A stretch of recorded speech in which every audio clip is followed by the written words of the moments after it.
We're dealing with the dark force.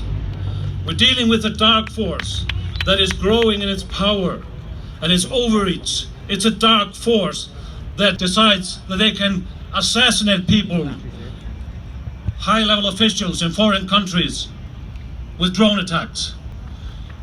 It's a dark force who kills children in war zones. It's a dark force that with impunity assassinate Reuters journalists, as we exposed in the collateral murder video. It's a dark force that now wants Julian extradited to the United States and thrown in a cell to spend the rest of his days there. We must stop it. We must stop this force. This is not about left or right in politics. We can unite on this. It's a dark force versus us who want justice, transparency, accountability, and truth.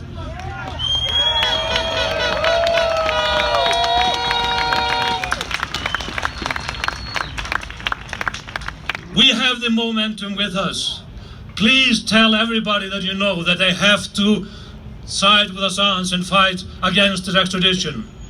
If they tell you, I would rather fight for the environment or against animal cruelty or gender equality, tell them they are about to take every right away from you.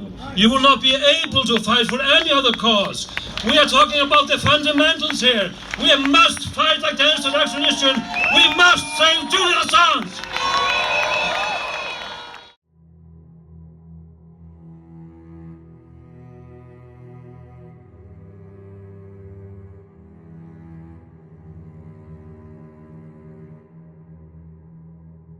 Dear Mr. Johnson, as international jurists with an acute awareness of the responsibilities that our profession demand of us, we call on the British authorities to refuse the request for the extradition of Mr. Julian Assange to the United States.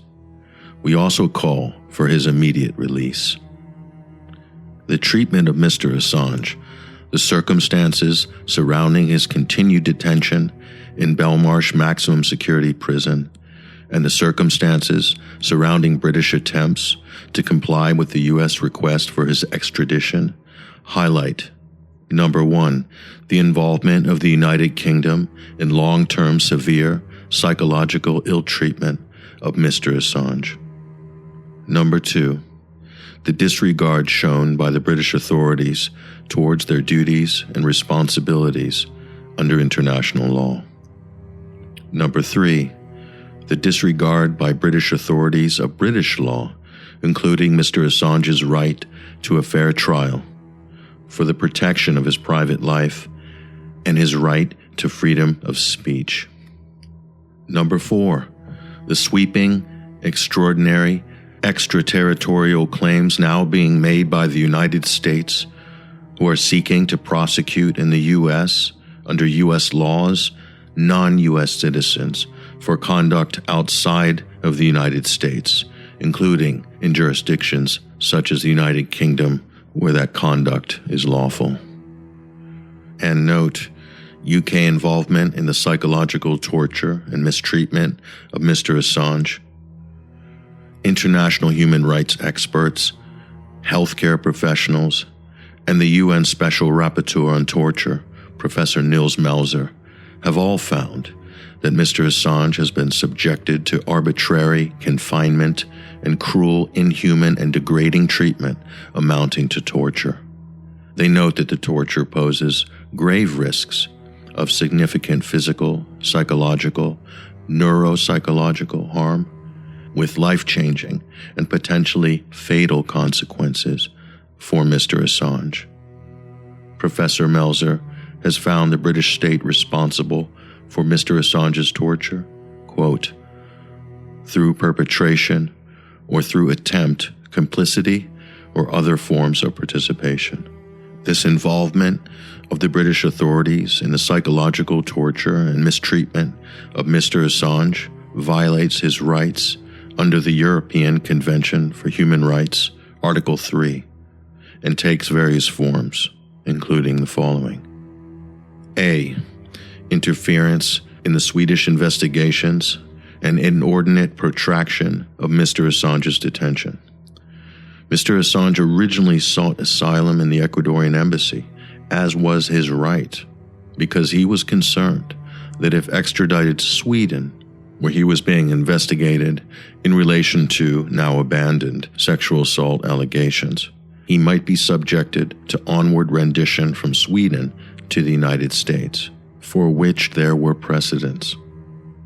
Whilst physically present in the embassy, Mr. Assange offered to make himself available for interview by the Swedish authorities, whether in person or by video link, so as to facilitate the investigation of the sexual assault allegations. Mr. Assange also offered to go to Sweden, subject to an assurance from Swedish authorities that he would not be rendered to the United States. Information obtained under the Freedom of Information Act reveals that the Swedish authorities may have been minded to accept Mr. Assange's offers of interviews in the embassy or by video link. However, they were dissuaded from doing so by British authorities. The Crown Prosecution Services repeatedly urged Swedish authorities not to interview Mr. Assange in the United Kingdom and suggested that they insist instead on his extradition to Sweden. This compelled Mr. Assange to remain in the embassy for many years, despite the injury this was known to be causing to his health. Even the Stockholm Chief District Prosecutor has described the Swedish extradition effort, now known to have been urged on the Swedish authorities by the United Kingdom's Crown Prosecution Services, as, and quote, unreasonable and unprofessional, as well as unfair and disproportionate. Requests under the Freedom of Information Act show that the CPS specifically and repeatedly urged Swedish authorities to keep their investigation of Mr. Assange ongoing. In such missives, the CPS made extraordinary comments such as, quote, do not think this case is being treated as just another extradition, unquote, and, quote, don't you dare get cold feet, end of quote, discouraging the Swedish authorities from concluding their investigations. Mr. Assange was therefore unduly confined to the Ecuadorian embassy on the urging of the UK authorities, when in fact there were no charges to answer in Sweden. The United Kingdom therefore shares responsibility for the severe injury to the health that Mr. Assange suffered as a consequence of this protracted and unnecessary stay at the embassy, and the consequent damage which the British authorities in part caused through their arbitrary, disproportionate, and illegal treatment of Mr. Assange. B. Denial of medical treatment whilst in the embassy. Assange had to endure debilitating and painful medical conditions in the embassy. These conditions included an excruciating tooth abscess and a serious injury to his shoulder, both of which remained untreated for several years. Mr. Assange was denied permission by the Foreign and Commonwealth Office to leave the embassy to receive hospital treatment. This was despite a request from the Ecuadorian embassy to the British government for such access to be provided on medical grounds. C. Conditions of Mr. Assange's detention since his forced removal from the embassy and subsequent denial of proper medical treatment. Disregarding the well-established principle of proportionality, Mr. Assange, an award-winning journalist with complex healthcare needs, some of which are the result of the mistreatment he endured while forced to remain in the embassy, was given a custodial sentence of 50 weeks in the maximum security Belmarsh prison for the offense of skipping bail. This sentence was not only harsh and disproportionate in the circumstances, given Ecuador's granting of asylum and the findings of the UN Working Group on Arbitrary Detention, it was vindictive. The conditions in which Mr. Assange continues to be detained whilst on remand also appear harsh, disproportionate, and vindictive, Mr. Assange poses no threat to the public. Given the significant breakdown in his health, he is not a flight risk. Yet the court, even before his lawyers had initiated any application for bail in the extradition proceedings, said that he would be remanded in custody because of his behavior in these proceedings. Yet, at the time, there had been no proceedings in the extradition case. He has been kept in custody in a maximum security prison, which the UN Special Rapporteur referred to as, quote, oppressive conditions of isolation involving at least 22 hours per day in a single occupancy cell. He is not allowed to socialize with other inmates, and when circulating in the prison, corridors are cleared and all other inmates are locked in their cells. Contrary to assurances by the prison administration and contrary to the general population of the prison, Mr. Assange reportedly still is not allowed to work or go to the gym where he could socialize with other inmates. End of quote. Visitors to Mr. Assange have reported that he was wearing a prison uniform despite only being a remand prisoner, that he is denied civilian clothes, and that his access to his prescription glasses was inexplicably delayed for months after they were sent to him at Belmarsh. Coming after 9 years of arbitrary detention and illegal detention in the embassy, the harsh and disproportionate conditions in which Mr. Assange is being held have unsurprisingly caused further grave injury to his health. An international group of doctors have expressed serious concern for his present and future safety and well-being. They too have called for him to urgently receive appropriate treatment there. British authorities bear responsibility for the ongoing situation. Note number 2, disregard for international law and infringement of Mr. Assange's rights as a refugee.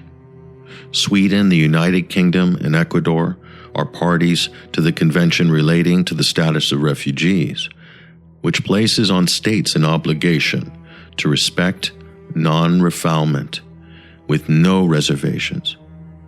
Not only have Mr. Assange's rights as a refugee been ignored, the UK authorities have helped undermine Mr. Assange's rights as an Ecuadorian citizen to protections under Ecuadorian law, such as a protection against extradition. In addition, UK authorities have not paid due regard to the clear findings of the UN Working Group on Arbitrary Detention, on the arbitrary detention of Mr. Assange.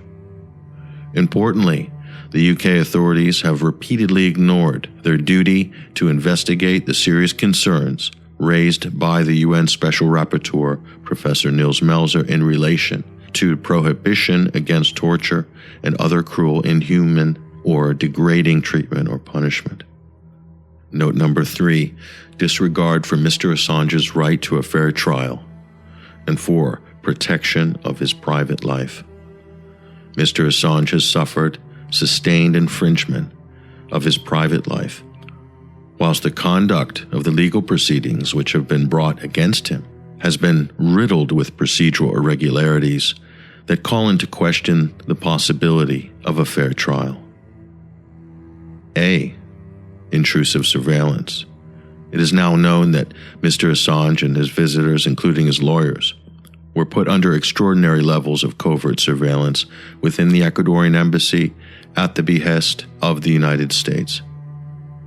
Evidence has now emerged to prove that this surveillance breached not just diplomatic sovereignty of the Ecuadorian embassy, but also Mr. Assange's human rights in respect of privacy and attorney-client privilege. It also intensified his torture. Professor Melzer notes, quote, relentless surveillance for 24 hours a day is often used deliberately in psychological torture in order to drive victims into paranoia, except that the victim's perception actually corresponds to reality, end of quote. B. Destruction of evidence.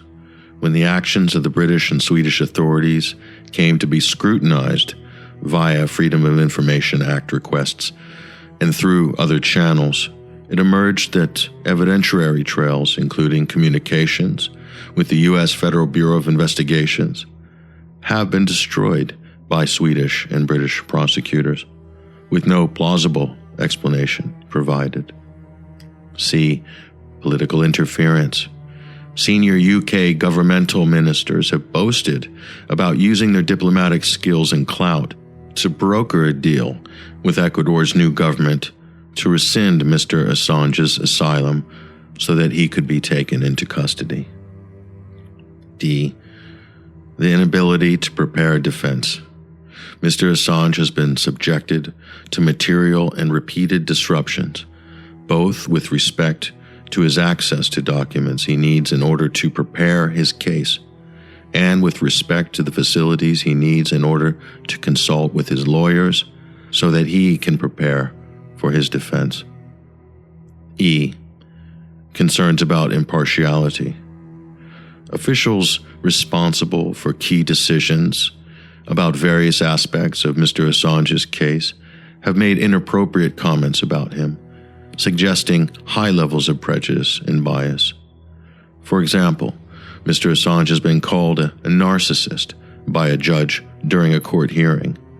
There are also concerns that the senior judge who dealt with his previous case appears to have had serious multiple conflicts of interest. All this has led to doubts about whether an attempt to deny Mr. Assange a fair investigation of his case may be underway. F. Failure to respond to UN and other experts. UN officials have stated publicly that Mr. Assange has been detained illegally and arbitrarily and has been tortured. The British authorities have an obligation to engage with and to investigate these criticisms. Instead, the responses to UN officials have been belated, improper, and inadequate. Moreover, those responsible for these inadequate replies are those in the British government and the criminal justice system who are specifically responsible for ensuring that justice is served. Note number 4, U.S. extraterritorial overreach and the dangers to Mr. Assange from extradition to the United States. The extradition request made by the U.S. authorities in itself gives rise to serious concerns. Mr. Assange is an Australian citizen and a journalist based in the United Kingdom. There is no suggestion that he has ever broken any British law whilst undertaking his work as a journalist in the United Kingdom. Mr. Assange, however, faces an extradition request from the United States in which U.S. authorities claim that he has committed offenses including under the U.S. Espionage Act, which applies exclusively to the jurisdiction of the United States.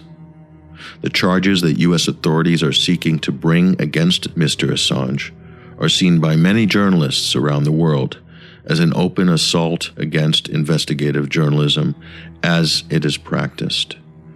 These demands by U.S. authorities for extradition to the United States of an Australian journalist based in the United Kingdom must inevitably give rise to serious concerns about the extraordinary extraterritorial demands which the U.S. authorities are now making. The consequences, if such demands are accepted by the UK to facilitate the extradition of a multi-award-winning journalist and publisher, are a matter of great concern. There must also be serious concerns whether in the context of such demands, Mr. Assange has any realistic prospect of a fair trial if he is extradited to the United States.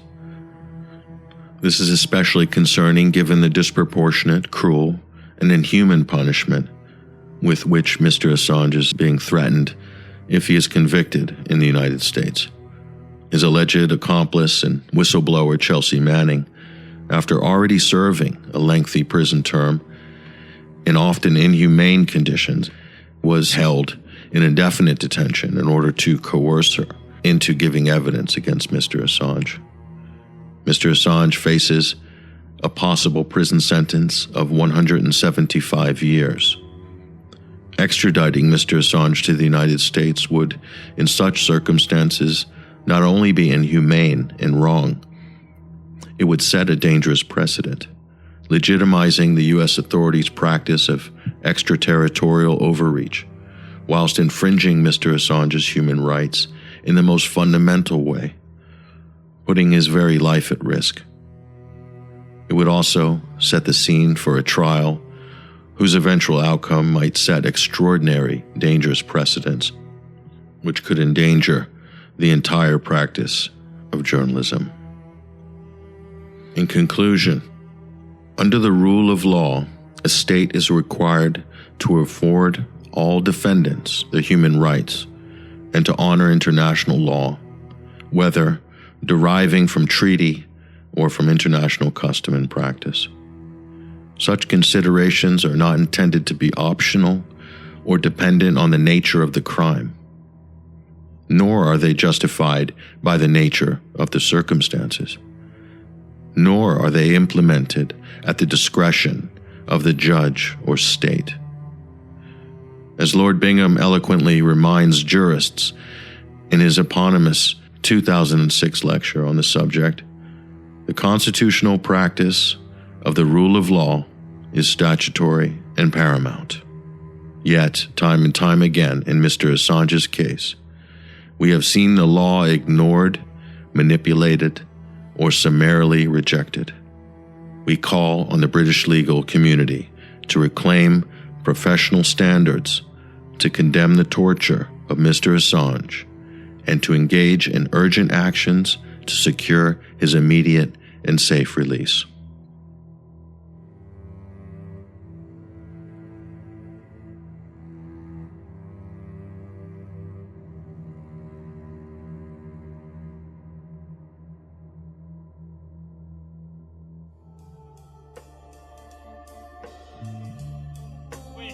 This week in court evidence of possible deals that were put to Julian, and that Julian refused to give up a source on the DNC emails because he would not give up a source in the hope of securing his own freedom.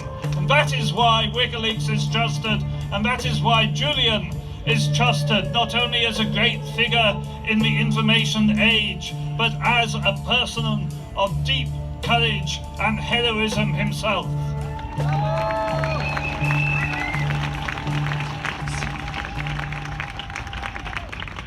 The idea that a publisher is in prison for publishing nothing but the truth is astonishing. I am ashamed to be standing in the country among the institutions of the power of a country which tortures a publisher for publishing the truth, when the people who committed the crimes which he exposed are still safe, still employed by the state, and still in positions of power. This must not be allowed to stand.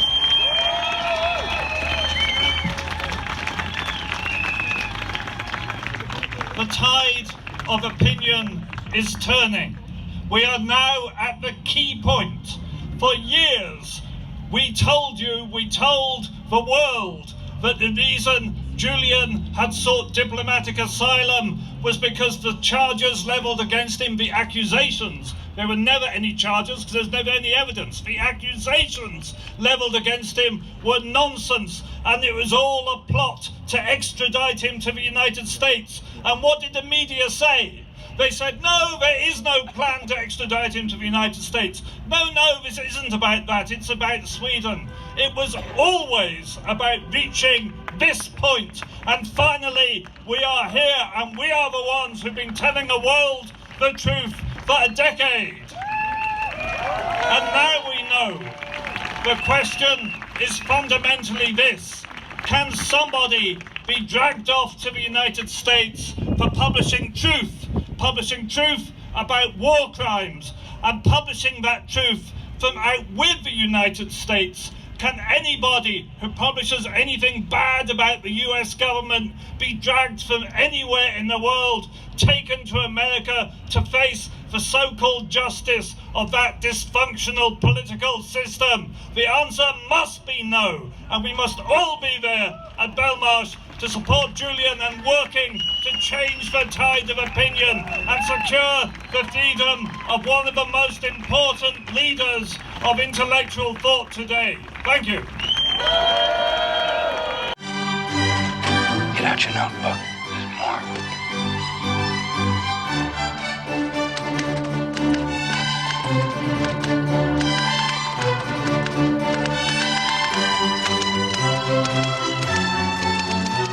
Welcome to episode 5 of season 2 of CN Live, a special report coming from London, England. I'm Joe Lauria, editor-in-chief of Consortium News. And I'm Elizabeth Voss. Elizabeth and I have numerous guests today, and we filmed a lot of footage here in London as the extradition hearing for Julian Assange begins on Monday. This is an extraordinarily important, in fact, world historical event in the terms of how it defines Western societies, particularly Britain and the US. Are they democracies that defend dissent, criticism of government, even exposure of crimes committed by government? Or are our governments in Britain and the US actually acting in a more aggressive way, almost like totalitarian societies have done traditionally, which is to crush that dissent, to imprison a journalist who revealed this information? What are we doing here today? What's happening? John McDonnell, who is the Shadow Chancellor, is here to visit Julian Assange in solidarity with his struggle for freedom. And we're here to support him. I want to make it absolutely clear what my view is on this case. I think this is one of the most important and significant political trials of this generation, and in fact longer. I think it's the Dreyfus case of our age. The way in which a person is being persecuted for political reasons, for simply exposing the truth of what went on in relation to recent wars.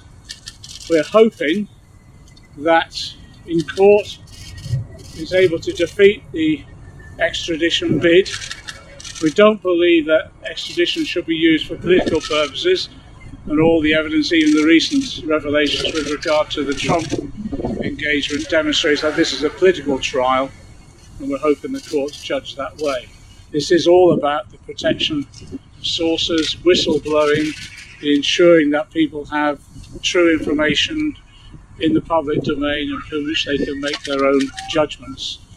As I say, this is a political trial, and we need to ensure that this extradition doesn't take place. Do you think that this case helps to define what kind of societies the US and Britain are, whether they're actual democracies? I think if this extradition takes place, it will damage the democratic standing of our own country as well as America. We have a long tradition in this country of standing up for journalistic freedom and standing up for the protection of whistleblowers and those who expose injustices. If this extradition takes place, I think it will damage our reputation. I'm hoping it doesn't.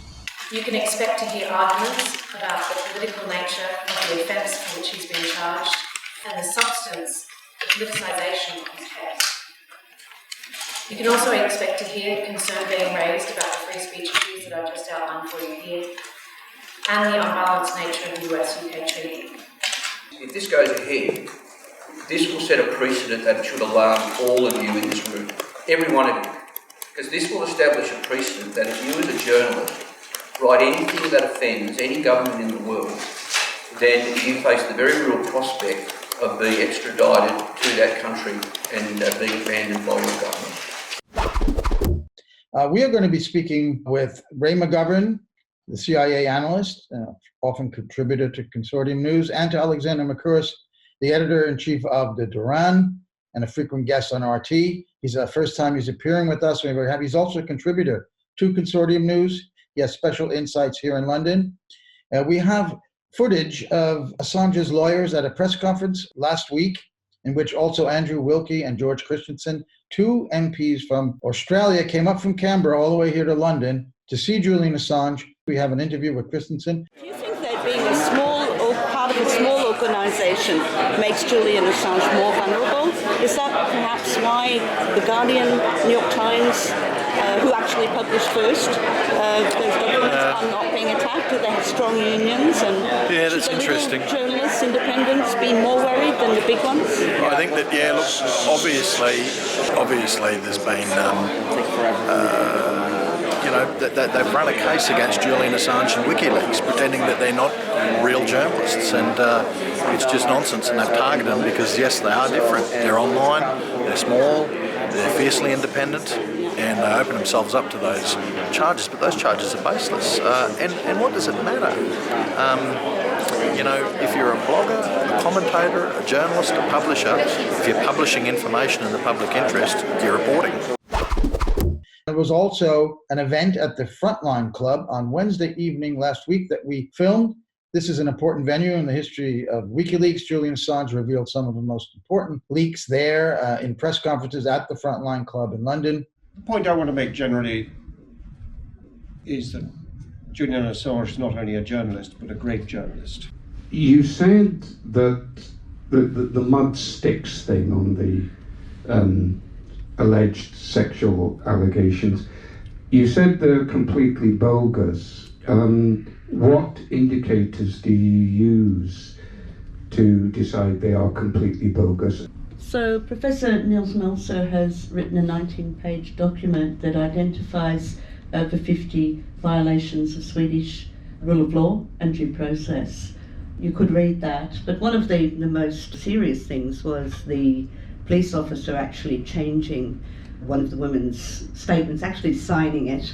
Woman SW didn't sign her statement, a statement at all, and that was modified in a way that whereby the case could be reopened. That was the police officer. Going to the press as well. Yeah. That's against Swedish law, but there's over 50 of those. Yeah, and let's not forget the context. Sweden has a reputation for being a benign social democracy that treats everybody well. This was a rendition country. Americans who were renditing under extraordinary circumstances in the post 9/11 world, all kinds of suspects who had nothing to do with anything. We've all heard those stories. One of the countries that those people were being rendited through was Sweden. That country is not as cuddly as most of us have been led to believe. I'm Joe Lauria, editor-in-chief of Consortium News. This is Kathy Bogan, executive producer of our webcast. On the informant, it's about revealing names of informants. Now, if you look at the indictment, the list of all the statutes that he allegedly violated, there's nothing about informants. It's not against the law in the U.S. But much of that indictment is all this window dressing to try to PR operation to make him seem like he endangered people's lives, and he never did. That's and eventually the U.S. military admitted that nobody came to any harm as a result of the Afghan logs. In fact, they did. And Mark Davis, an Australian journalist who was in the bunker at The Guardian during that period, has said a couple of months ago that it was Assange who stayed up all night on Friday night to expunge names from there, and that The Guardian really didn't give a damn.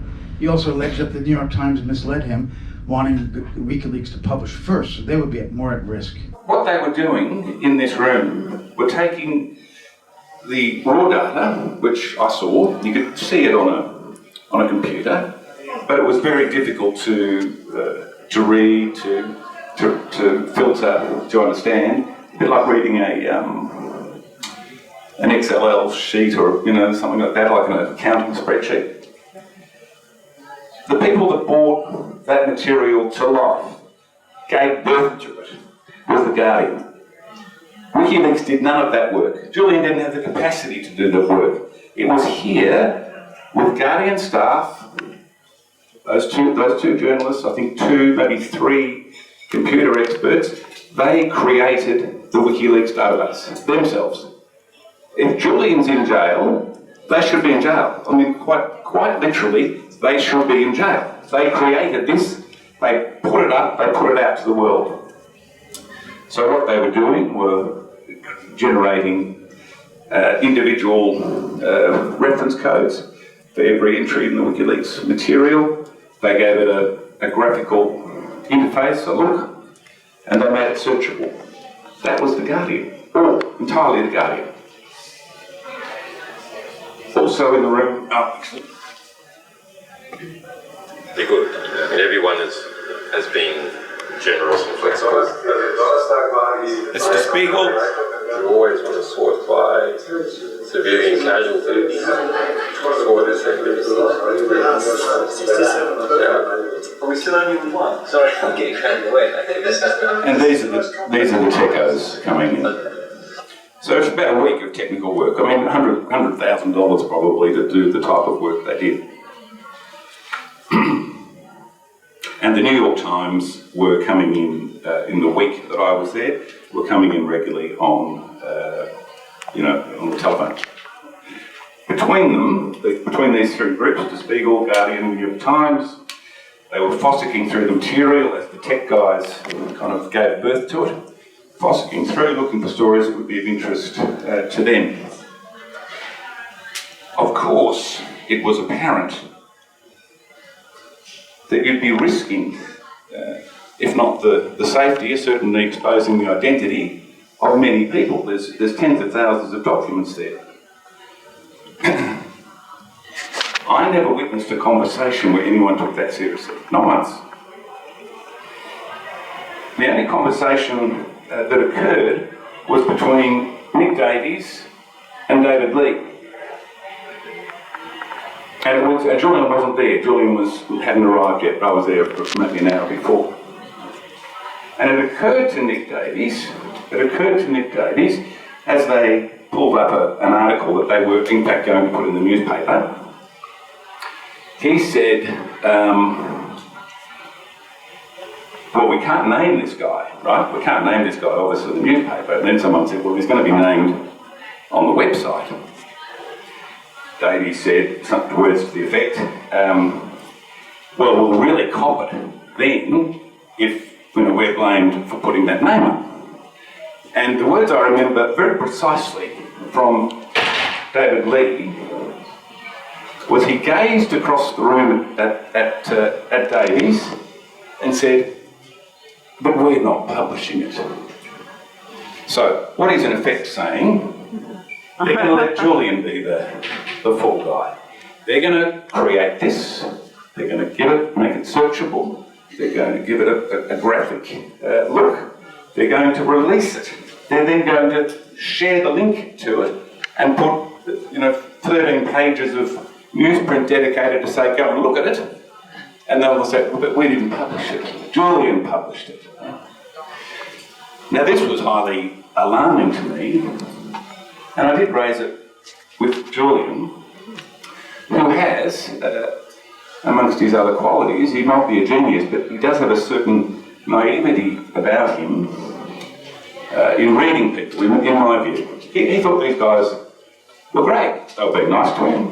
They were all absolutely, this was a collective effort. There's no idea that, he was the source and they were the journalists. If you watch this story, you'll get a better feel of that, right? They were all in it together. And Julian didn't quite believe that they'd be pushing him out onto the plank and then saying, oh, it's not us, we're just reporters. I mean, shameful, embarrassingly shameful. And so there's another scene I'd like to show you along those lines. This is about 4 days before the release of the Afghan war logs. And remember, Afghan war logs was really the public announcement of Julian Assange and WikiLeaks. He wasn't very known prior to this. This is a conversation that's linked to what I was talking about before, from that comment of David Lee, oh, but we're not publishing it. We can wash our hands of this, right? And how successfully they have done that. But this was a conversation Julian relates to a lecturer at London University who was a very big supporter of Julian's. Gavin McPadden. Yep, this is Gavin McPadden's house. As the new material starts to circulate between the 3 publications, the full scope of the data becomes clearer, and one of the partners seems to be getting a little nervous. So the latest squabble is not over the date, they're all happy with that, but the precise time. So anyway, the Times has come back and said they don't want to go first. Why? They want us to scoop them. Seriously? Oh, so they can claim they were reprinting somebody else's news. That's right. Yeah, exactly. So they can claim that we didn't. We just were weren't reporting involved, what was already there. We were just reporting on what someone else did. If there was any cavalier attitude going on from my observations, it was the Guardian journalists. The Guardian journalists had this disdain for the impact of that material. The Guardian journalists, at best, had a type of gallows humour as to what would happen to anyone revealed in these documents. He narrates a dinner that they went to, where Julian said, well, if they die, they die. Now that is the only event that I wasn't at. I remember the dinner, I didn't go to the dinner. But I can contradict every other account they talk about from that room, where anyone expressed any concern whatsoever about the lives of people, except for Julian Assange. Except for Julian Assange. There was a major rally here in London, a march from Australia House all the way to Parliament Square. Randy, have you got a few words for Consortium News? Yes, I do. It's great to be here. This is a great turnout. The tide is turning. I do not believe now that he's going to be extradited, that they got themselves in a really bad position, both the U.S. government and the British government, and particularly the Crown Prosecutor Services. They got themselves in a pickle. The whole world is watching this now. They're going to see the crimes that they committed. It's just going to amplify. This opened up a can of worms for the U.S. and the Brits. That's all it did. It tortured this guy in the meantime, but I see a great movement happening. It's definitely evolving. It's reaching critical mass. This beautiful turnout today, and all over the world, all of the rallies. You got Amnesty coming out finally. You've got Nils Melzer, all the great work that he's done, and just you can feel it. You can feel the momentum. The wind's at his back. Did you hear John McDonnell, the Shadow Chancellor, emphasise how much this case is political? Oh, it's totally political. The Queen said that. When the Queen said it the other day, when she says, I stay away from political matters, she said it was a political matter. That's all it is. This is not a criminal matter, it's a political matter. And so now the British government is going to say, are we going to suck up to Trump and William Barr, two corrupt individuals, and extradite on their behalf this journalist and to the U.S.? Are they going to do that? Is the British government, after the ass whipping they've taken by our government, our president, how could they put their tail between their legs and walk off and do their errands like this? So it's up to them to show some pride. Well, break their own treaty, because that excludes political extradition. They didn't even ask for that. The woman, the CIA agent that killed that young kid here to get back. They didn't even ask for that. So it's a one-way street, and you know what's behind it. The Judge Arbroath is corrupt. The whole system is corrupt. It's like Craig Murray says about this church he spoke that was built in 1819, St. Francis. He says he looked at all the different donors and benefactors from 2 centuries ago, and he said, this person made a fortune on the slave trade, this person made a fortune on the opium trade, and he says, and like the British government itself, it looks good on the outside, but when you get inside, it's rotten to the core. So I take my hat off to all of the grunts here and in Sydney and in Milan and in Mexico City, in Seoul, South Korea, in New York City, Washington, D.C., in Edinburgh, all out there today doing their thing, showing their support. It's an international movement, and that's what as many people as possible need to get on the street and show this. Really who's on trial here is the war machine of the Brits and the U.S. and their national security state. That's what's on trial here. We flipped it around. They're the ones that are on trial.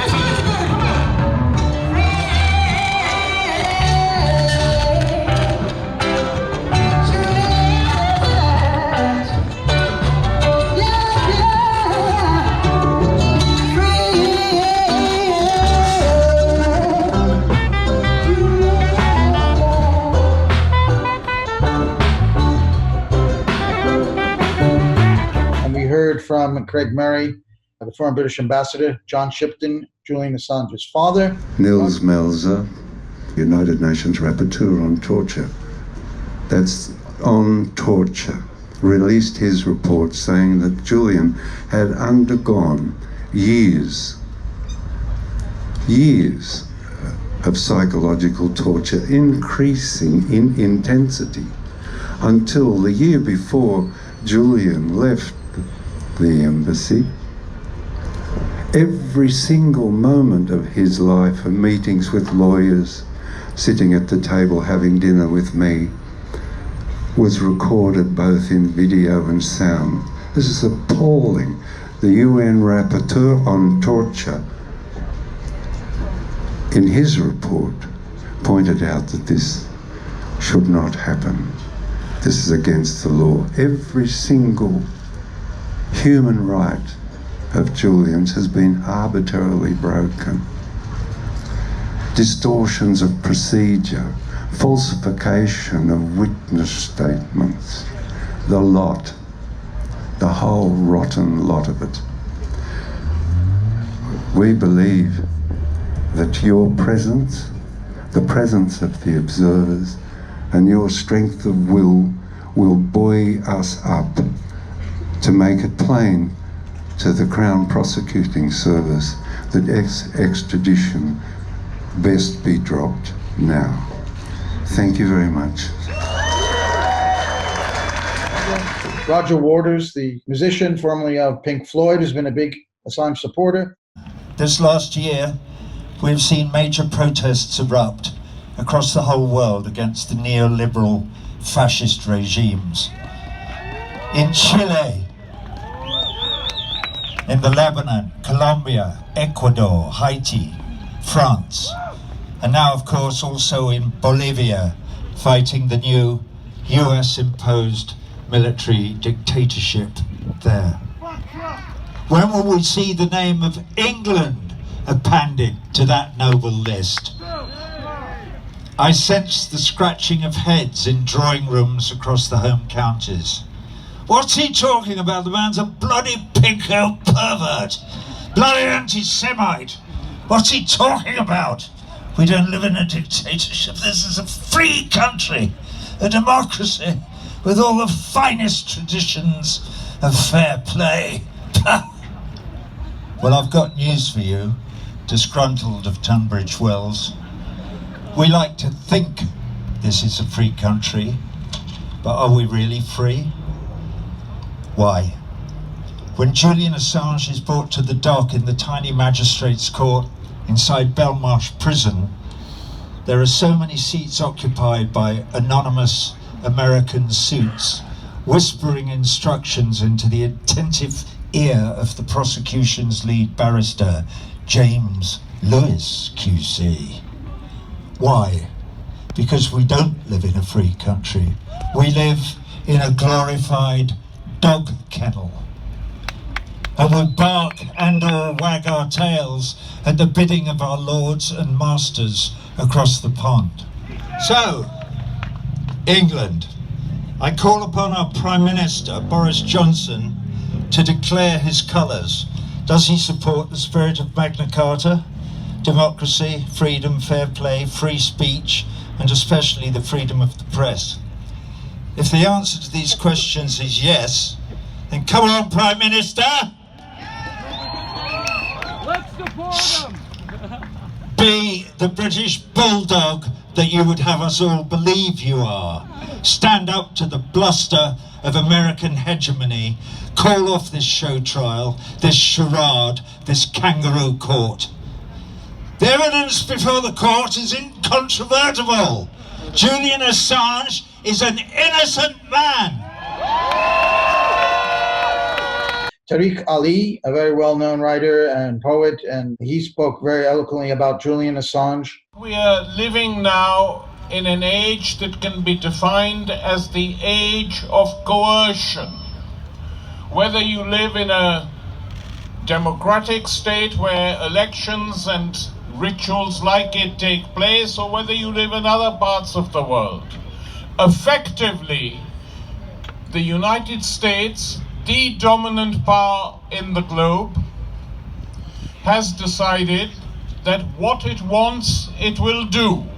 And in Trump, they have elected a president who doesn't wear a mask. He says these things quite openly, things which sometimes upset the liberals in the United States and his liberal opponents, because they would prefer to wear a mask to prettify the reality. He says it clearly. What we want, we're going to get. And what we are watching now, in the case of Julian Assange, Julian's lawyer announced only a few days ago that an offer was made from Trump via a congressman who said that if he gave the Russians a clean bill of health, all the charges would be dropped. So Trump knows, and the American administration knows, that this is a farce. It's something you use to get something from someone else. If you give me what I want, you can go free. So the notion that this has anything to do with law is untrue. It's a lie. The reason Julian Assange, as we have stated many a time over the last few years, despite the slanderers of the mainstream media, who should be ashamed of themselves for the coverage that they have given Assange, because they will suffer themselves.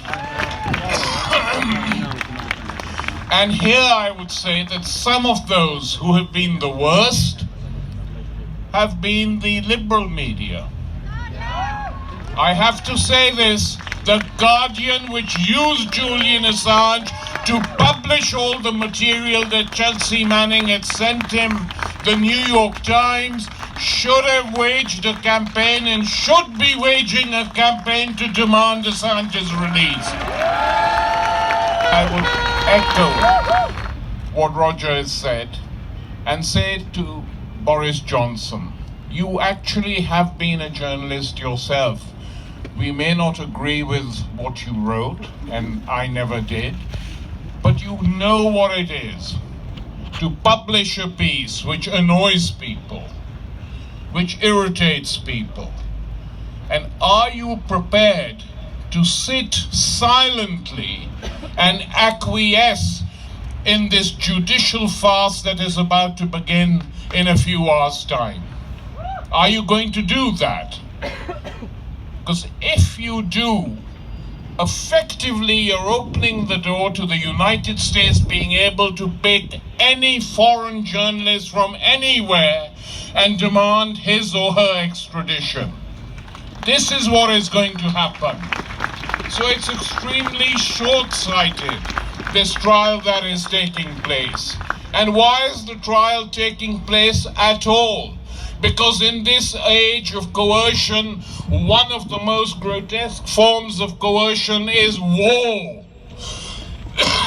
Occupying countries, organizing regime changes because you don't like the people who are in power at the moment, even though you put them there several years ago. And you wage war and you kill millions of people. And when brave journalists or brave soldiers, as Chelsea Manning then was, expose your wrongdoings, you arrest them and punish them so that this doesn't happen again. We must do our best to prevent Julian Assange being extradited. That goes without saying. But one thing they should remember, the powers that be, the concert of powers, those who rule over us, one thing they must remember, that despite the fact that they have organized and promoted this epoch of coercion to get their own way, there will always be people, regardless of what you do to Julian Assange, who will come out one day when the atrocities are no longer acceptable and expose you. And that is why, join with me, so that they can hear beyond these streets Don't extradite Assange. Come on. And we also had Kristinn Hrafnsson at that event as well. We also met with Kristinn after that event on Saturday and presented him with the Gary Webb Freedom of Press Award, which the viewers of CN Live and our readers most likely know that about 2 weeks ago, the board of the Consortium for Independent Journalism, which are the publishers of Consortium News, voted to present Julian Assange with the Gary Webb Freedom of Press Award. There's many parallels between Assange and Webb. Gary Webb published articles showing the CIA operation in which cocaine from the Nicaraguan Contras was flooded into the U.S. and in exchange, the Nicaraguans got arms. That was Bob Perry, the founder of our site, who revealed a lot of those details back in the 1980s, along with the other aspects of the Iran-Contra scandal. That's what Bob was best known for. But about 10 years later, Gary Webb, a reporter at the San Jose Mercury News in California, looked into what was the effect of this cocaine that went into the U.S., and he found that it was very much a part of the crack cocaine epidemic that swept across the U.S., and he showed that the CIA was part of that. Bob Perry knew Gary Webb and warned him that he would come to a lot of grief, and in fact, the mainstream media turned against Webb viciously, and he ultimately ended his life. That's the official word, that he committed suicide because his career and his life was destroyed by publishing truth. Julian Assange, with even more consequential stories such as crimes of war and corruption around the world from many governments, is now being punished for revealing those crimes and that corruption by being in Belmarsh prison on remand to face an extradition hearing beginning Monday, in which a British judge and the British system will decide whether he is shipped to the United States to face 17 charges of the Espionage Act, one for computer intrusion, which the indictment itself shows was not in no way hacking, as Chelsea Manning, his source, already had legal access, top secret security clearance, to get those documents. But Julian was trying to help her protect her identity by signing in as an administrator. We'll speak to Randi Credico later and Ray McGovern. They have a difference of opinion on whether this story that was the major story last week, Wednesday, that Assange's lawyer said that Congressman Rohrabacher had seen Julian at the Ecuador embassy and had offered a pardon. And in fact, some people, including the lawyers, say that President Trump knew about this in advance. Rohrabacher says that he did not, and that he could not even get this word to President Trump when he returned from London with the idea of this pardon in exchange for Julian proving that it wasn't Russia that had hacked the emails. That never got off the ground, but it became an issue here because, as we'll speak on this program, the legal strategy appears to be to try to prove that this is a political offense that Julian Assange is being prosecuted for, and in that regard, it is in direct violation of the British-U.S. extradition treaty, which says that political cases cannot result in an extradition. So I think it's clear that his lawyers, Julian's lawyers, will try to prove this. We had the spokesperson of the Queen responding to a citizen who wrote asking her to intervene, and she said through her spokesperson that this is a political matter and she won't intervene. So we have the Queen stating that this is a political matter. And then there's the other part of the strategy, which is the Spanish company UC Global that was spying on Julian Assange in the embassy here in London, the Ecuadorian embassy, including his discussions with his lawyers. And they turned that material over directly to the CIA. So the CIA had 24/7 surveillance of Julian Assange, including his privileged discussions with his attorneys. So you've got the prosecuting government eavesdropping on the defense preparations of their defendant. Any normal case, that would be thrown out immediately. You know, Randi Credico thinks on Monday that Julian will walk free, if in fact his lawyers put a motion to dismiss based on that. In a normal case, it would be thrown out immediately. But this is not a normal case. And they know that WikiLeaks tells the truth. 10 years ago, they published the Afghan Iraqi war logs with irrefutable evidence of war crimes committed by the US, the UK and their NATO allies in the Middle East. Really innocent. Today, the 20th of February 2020, the same murder, the collateral murder, continues in Syria, in Yemen, and they would have you believe Iran. Sovereign states which have a right to self-determination, freedom from invasion, foreign mercenaries, ultra-nationalists, American troops, NATO troops and Turkish troops currently occupying parts of Syria. And when the Syrian government with their allies defeat the terrorists, the ultra-nationalists and the foreign mercenaries in northern Iraq, it is a great victory for human rights and international law that a sovereign state has control over its sovereign borders. If you believe the lies, if you believe the warmongers, and if you listen to the preachers of hate, they will all tell you that Julian Assange is a spy and a data thief. But today, the Veterans for Peace, people who have fought for their country, have come to the same conclusion as the supporters of Julian Assange. We demand an end to endless war. We demand an end to British taxpayer money being spent on a military-industrial complex. And we deny the lies of the preachers of hate and their lackeys in 10 Downing Street. Our first guest, Catherine Brown, is going to join me now.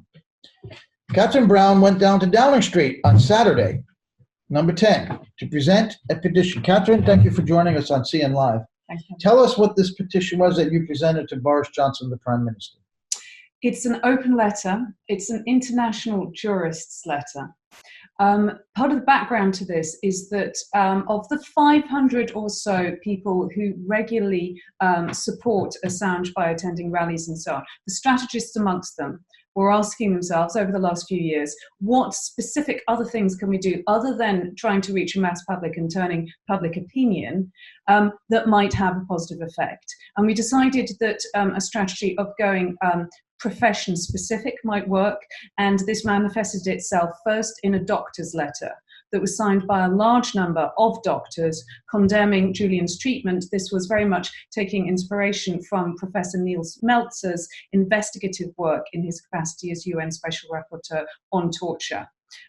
So following that, the obvious next profession, in a way, obviously the most relevant and most powerful profession that is involved in this case is the legal profession. So it's decided that there should be a jurist's letter. The term jurist is meant to include actual and former judges, actual and former lawyers, and actual and former legal scholars.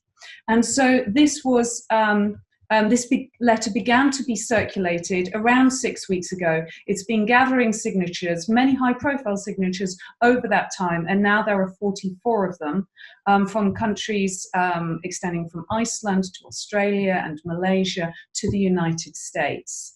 So with those 44, today that letter went public. It was released to the press with a press release, and I was also part of a delegation, which happened to be perhaps poignantly and significantly a delegation of women that went to Downing Street in order to present that to the Prime Minister. Copies are also being sent to other senior government officials, and will in due course also be presented to the Leader of the Opposition, Jeremy Corbyn. What happened when you tried to deliver this letter to the Prime Minister? Well, the security at Downing Street, in fact, since the 1980s has been much higher than it was before. We weren't able to gain access to into Downing Street itself. We were stopped at the gates which block off Downing Street from the public, but a policeman did take our letter and said that he had obtained permission to present it directly to the Prime Minister at Downing Street. One last question for Elizabeth comes in. Can you summarize what the letter says? The letter does two things. It makes a list of criticisms in relation to departures from the law, from normal legal practice that have existed in the handling of Julian Assange over the last decade. And secondly, it makes demands. And the demands are that Julian Assange not be extradited to the United States, and that therefore, upon this non-extradition, he be immediately released. Because if that decision is made, then indeed he could immediately be a free man. Like you, Joe, I don't know whether that can happen on Monday, but we are hopeful that in due course, as a part of this trial, which starts on Monday, that will happen. Were you able to find out what, if any, reaction Johnson had to your letter? despite the security measures in place, preventing you from directly giving it to him? We have yet had no indication what his response will be, nor do we yet know what the response of the press will be. At the moment, the letter exists in public on a few websites. I put it up on my own, catherinebrown.org. It's on a few more. What we very much hope is that with tomorrow's Sunday newspapers, that we would like at least the press release to be published there. It is quite a lengthy letter. It's not a legal submission, and it's certainly not attempting to anticipate the arguments or strategies of Assange's own legal team, though it has been approved by his legal team. Nonetheless, there is a lot of ground to cover. This has been a long and complicated case. The departures from the normal practice of the law, one might say from the rule of law, have been numerous. Therefore, I doubt that many newspapers would publish it in its entirety in print editions. We are hopeful it might be published in its entirety online. Does the letter address the conflict of interest with a number of the legal professionals involved with the case right now? Absolutely, it does. And this is where the such online versions of this letter as exist are particularly helpful, in that there are very many hyperlinks, and therefore one can, as walking through this letter, can then see the entire history of the case over the last decade. Catherine, you no doubt saw about on February 12th, I believe it was, Jeremy Corbyn, still the Labour leader, get up at question time. And using the Harry Dunn case, of course, this is a young man who was killed by an American, a woman who was former CIA, according to the Mail on Sunday, who was married to an American who was here as a diplomat, that she made the wrong turn. And I'm very scared to drive in London myself, because I think I'm going to make that wrong turn, being on the other side of the street. Killed this boy on his motorbike. She didn't flee the scene, but she did flee the country eventually, even though she was one of the questioned, and eventually has been prosecuted or indicted, I suppose, or charged, I should say, by the Crown Prosecution Service. She refuses to come back to the US. This has caused enormous anger in the United Kingdom. And here it just happens by circumstance to be just a few, it happened in December, but this issue still is alive very much, and it's right at the time of the Assange extradition. And Corbyn made an interesting intervention, which, referring to the Dunn case, actually got Boris Johnson in his response to say that Corbyn had a point, that this was a lopsided, well, this was Corbyn's word, lopsided treaty between the US and Britain. So Johnson had to admit that this is not an equal extradition treaty. But then he followed up by talking about Assange. What did you think of that exchange?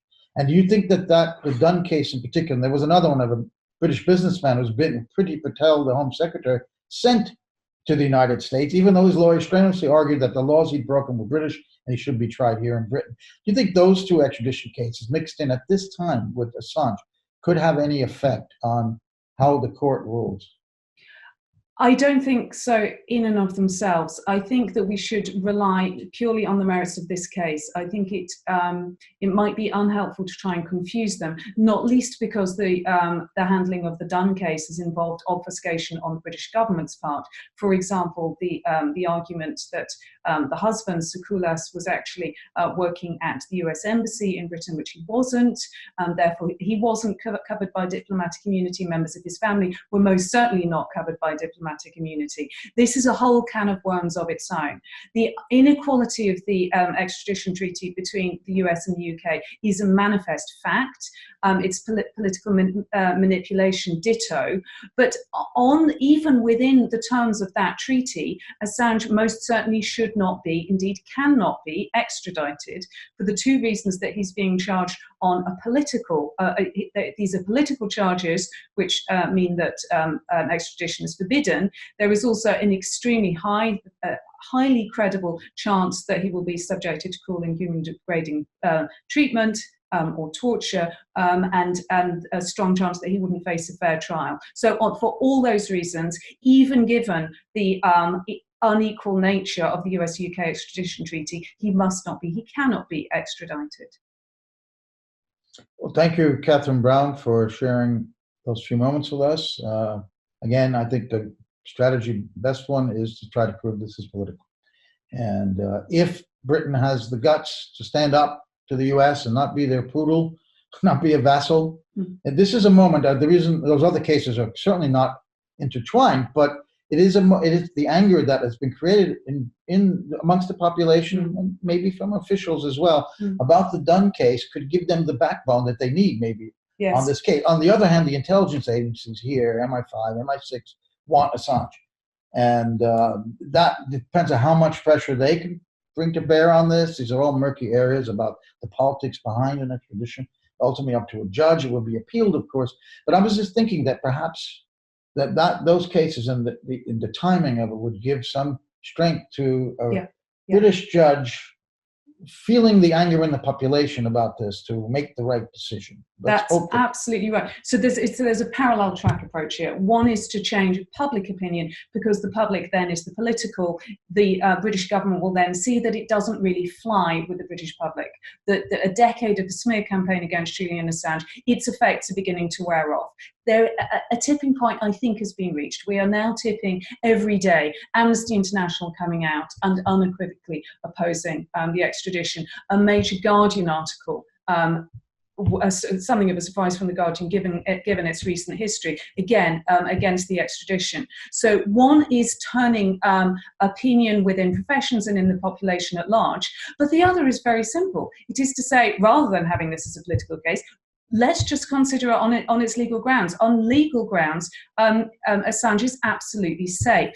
So that is the track that's being taken by this jurist's letter. It is simply saying, apply the law. Other elements of the Assange campaign will then are rapidly, I think, changing public opinion, which changes the political climate, which then reduces the motivation, I think, of the government to actually encourage lawyers to deviate from the law. And with regard to your point, if I can just finish with this on backbone, it was a notable fact that when this letter was disseminated over the last few weeks, that the country where we were slowest to get signatures was, as you might expect, the United Kingdom.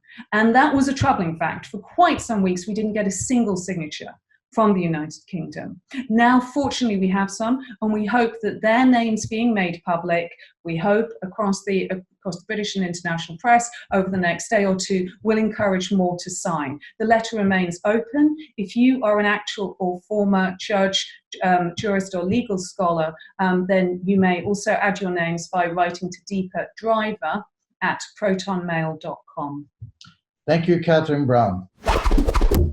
Julian has gained the right to quote from another prisoner, from another time, from another enemy of empire, Mahatma Gandhi. Julian, like Gandhi, could say, you can chain me, you can torture me, you can destroy my body, but you can't imprison my mind. Well, Julian, you have won the right to say this, but we don't have the right to agree with him. We have a duty. We have a duty to stop them from destroying Julian's body. We have a duty not to let them continue his torture. Comrades, first they came for Julian. Next, they will come for our comrades, our friends, our neighbors. Immediately after that, they will come for the good people of The Guardian and of the BBC. They will go after anyone who dares challenge the right of power of the oligarchy without frontiers to commit crimes against humanity in our name without our knowledge. Do you remember some months ago, Mike Pompeo? Let me remind you who that gentleman is. He was Trump's first choice for CIA director and currently the Secretary of State. He described WikiLeaks as a non-governmental, hostile intelligence service. You know what? He's right. This is exactly what WikiLeaks is. But also, it is exactly what any self-regarding newspaper, television station, radio station should be. A non-governmental intelligence service on behalf of citizens that are looking critically at their government. Dan Ellsberg, that wonderful whistleblower, one of my greatest heroes, and Noam Chomsky, another hero of ours. They warned The journalists who are failing so spectacularly to defend Julian today, they want them. You are next. You are on a hit list with a ranking order, the hit list of President Trump, who considers all of the press to be the enemy of the people. When you turned a blind eye to Julian's torture, you are consenting to your own emasculation. That is our message to the BBC. That is our message to The Guardian. Of course, you do not need me to lecture you, because by being here, you have proven that you know all that. But you've also acquired a duty, we all have, to let into the secret those who are not here today. Because, you know, Julian's worst enemy, freedom's worst enemy, are not evil people in smoke-filled rooms plotting against good people. No. Julian's worst enemy, freedom's worst enemy, is apathy. It is fatigue. It is good people, too tired, too exhausted, too disheartened, working 0-hour contracts, whatever, to be able to expend the energy that you and I have the privilege of expending today. It is banality. It is people who are neither good nor bad working in these offices in Whitehall. No, they're not evil. They're just banal. Too banal to care. We have to make them care. On a slightly personal note, I got to know Julian Assange when he took an interest in me, because some years ago, some of you may have heard about this, I blew the whistle on the European finance ministers cabal who were plotting behind closed doors, turning against the interests of their people, not just the Greek people, but the German people, the French people, everyone, behind closed doors. On the 10th of March, in a few days' time, one of the projects that Julian and I started is going to see the light of day. Watch out for EuroLeaks.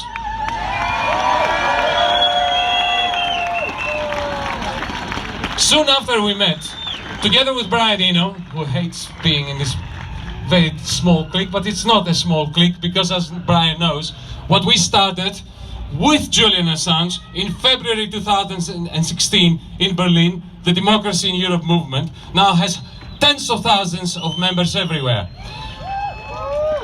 As we speak, a similar demonstration is taking place in Athens with our members of parliament representing the movement that Julian Assange helped to put together.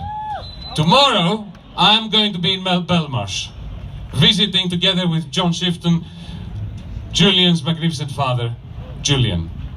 I will go in there with trepidation and a sense of guilt, because I'm going to walk in there, but I'm also going to walk out of there. And I'm going to relay to him your spirit, the spirit of everyone from every European country and beyond. Because you may be out of the EU, but you are firmly embedded in Europe's progressive movement. Friends, comrades, as my friend and Julian's friend, Philip Adams from Australia, said recently, we are not going to let them turn Julian into a latter-day man in the iron mask, or a man forgotten in an iron cell. So stiffen your upper lip. We are in the business of allowing unalloyed, unarmed truth to have the final word. Because we are in the business of creating the circumstances so that Julian's sentence will end neither with a bang nor with a whimper, but with a magnificent full stop. Thank you. We're now joined by Alexander Mercouris. He's the editor of the Duran website, a news website that I've written for in the past. And Alexander has also contributed to Consortium News. He's written a brilliant piece about the last general election here. And Alexander's a former attorney, so he has some insights into the legal aspects of this case. Alexander, how do you feel now, Monday, the extradition hearing beginning? Just to start you off with a general question, what is your mood going into this? I think it's a bit better than it was. I think a short while ago, I was actually extremely despondent about the way it was all going. I got the impression that the courts had pretty well made up their mind, at least at the lower level, to find against Julian Assange, and I didn't really see that this was going very well at all. I think what has happened since then is that there's been a major pushback at many, many levels, and I think that the more legal minds have looked at this extradition case and the case that underpins it, I think the more clear they've become that, frankly, it isn't very sustainable on its face, and that the injustices behind it have become increasingly clear. And the judges are becoming more embarrassed, and I think a very good sign, I don't want to overstate how good a sign it is, because, of course, we don't know for a fact, but a good sign is that we do seem to be on the brink of a genuine trial, a genuine hearing of all the issues. I mean, it did seem at one point that it was all going to be over and decided within just a few weeks or even days, and instead we now understand that it's going to go all the way to June. So that is actually, I think, an indication that the court has come round very grudgingly, very slowly, but it's come round to a view that it has to try this case properly. And that can only be a good thing, because, in my opinion, all the legal arguments are on one side, and they're on Julian Assange's side. The way I see it, Alexander, they have maybe a two-pronged approach. One is to try to prove this is a political case, which would violate the extradition treaty, but also the UC Global surveillance tapes. We know now for sure that this Spanish company was turning over to the CIA the privileged conversations between Assange and his lawyers. In other words, the prosecuting government has eavesdropped on the defense preparations between the defendant and his attorneys. This would, in a normal case, be thrown out immediately, I would think. This is not a normal case. Do you think that his defense attorneys will put a motion forward, or may already have, to dismiss based on this? I doubt that. I doubt this. They may try. I think that this would be unusual in England, and would be unusual in a case of this kind. That's my opinion. I think that they will, however, raise these issues in great detail. I think the danger in just making an application to dismiss on that ground, and I want to make this clear, this is my opinion, I'm not speaking for the attorneys at all, I don't discuss this with them, but the risk is that if they do that and the case is not dismissed, then they've shot that argument. Whereas if they actually argue it fully over the case of a long trial, then that will begin to gain traction. Because, may I add, you are absolutely right, he was placed under illegal surveillance in the embassy of a sovereign country. His discussions with his lawyers, his legal advisors, were being monitored. In fact, all his activities were being monitored. And yes, it is a blatantly political case. Anybody who looks at this can see that it is. We can, of course, unpack it in more detail in this discussion, but it is both a political case, and there's been gross breaches of privacy, privacy being, of course, a human right, protected under Article 8 of the European Convention for Human Rights, which is in force here in Britain. And it is also, of course, a gross violation of his rights of legal privilege. In a worst case scenario, or in a scenario where the first hearing does not go well for Julian Assange, what would be the play from there? How would things pan out? Would there be really a chance to make that kind of longer argument? Yes. Or would it be over quickly? No, I don't think it would be over quickly at all. I think what would happen is that we would have an appeal to the High Court, and the appeal would be heard by a High Court judge, a much more senior judge than the judges who are going to be trying the case in the Woolwich Court. So we would be looking at a High Court judge, a member of the senior judiciary, perhaps more than one, and there would be people who would understand very clearly and very well all the very complex legal issues that arise, and would have perhaps more confidence in standing up against the British and American governments, which must be a daunting thing for any district judge to do. So there would be certainly an argument before the High Court, and if it's lost in the High Court, there could also be an argument before the Supreme Court in Britain. I would say, however, and this is where the voice of caution comes in, obviously it would be a hearing after he would have already lost in the lower court. So the dice would start to be more weighed against Julian Assange at that level. And of course, when it was last argued in the High Court in relation to the Swedish extradition proceedings, the High Court and then the Supreme Court decided against Julian Assange in those Swedish extradition proceedings in a case which I also thought was clear-cut in his favour, and it made certain remarkable, the High Court made some remarkable decisions in its judgment with which I profoundly disagreed, and which remarkably and unprecedentedly resulted in a change of the law afterwards in order to correct some of the decisions the High Court made in the case in which they decided it against Julian Assange. Having said that, I mean, the High Court, I know, is very embarrassed by that outcome, at least some people are, and one would hope that they would want to avoid the same thing happening a second time. So there are advantages to going to the High Court in that you get much superior judges. There are also risks, but I think we must focus at the moment on the trial before us and work towards trying to win there. That's where the decision now lies.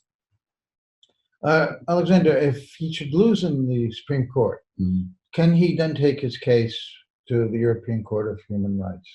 Yes, I think he can, and I think he should. The problem is that a case in the European Court of Human Rights is a case between Julian Assange and the United Kingdom. It is for violation of his rights under the European Convention for Human Rights.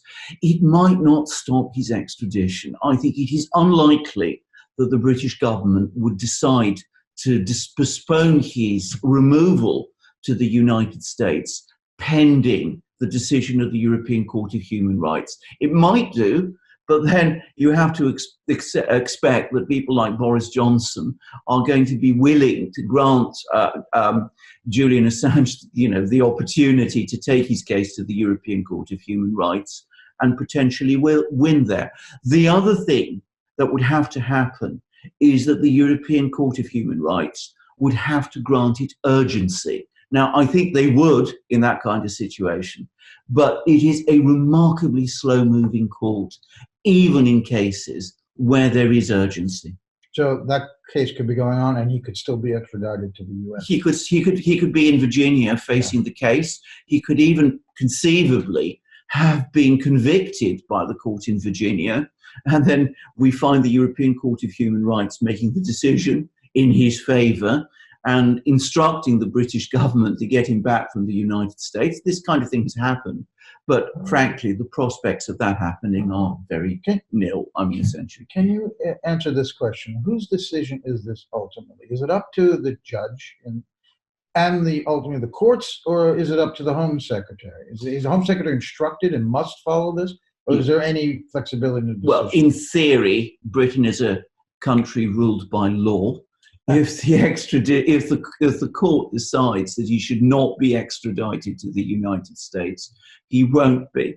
I've known situations where people have been put on planes and were about to be deported to some country or other, and I have been on the telephone to the people at the airport, having obtained an order from the judge, and has stopped the plane leaving. So it can happen. I mean, that is what would happen. But of course, this is such an extraordinary case. So many rules have been bent or broken that one can't ever be completely sure. We are in the legal process. We have no option but to trust to the good faith of that process and act on that principle. There's one very important point I do want to make about a legal process like this. You said that this is a political case, which it is, and it is a legal case. Political cases, it does matter very much what people are saying outside the courtroom. I worked for 12 years in the Royal Courts of Justice. I know for a fact that what goes on outside the courtroom manages to filter its way to the court itself.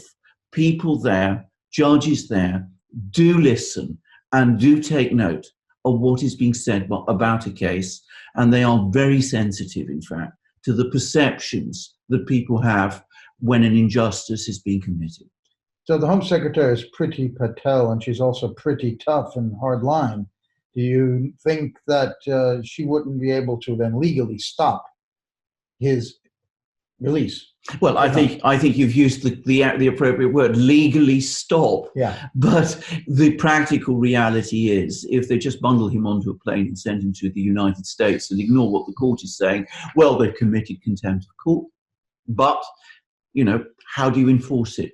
I don't think the situation in Britain is that bad that we would get a situation where the government would simply ignore a decision of the High Court.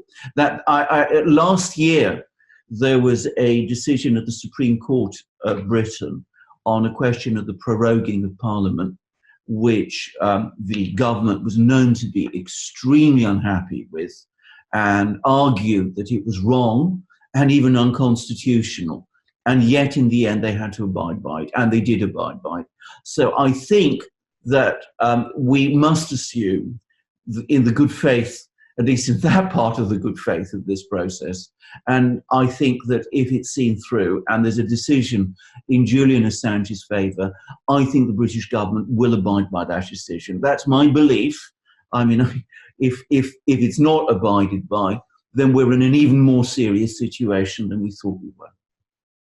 If Assange is extradited, from your perspective, what will be some of the concrete legal ramifications for international journalists? You know, will we see more journalists actually extradited to the US as well, or do you think this is really a situation that's tailored specifically for Assange? Well, the problem is that you cannot tailor something like this specifically for Assange.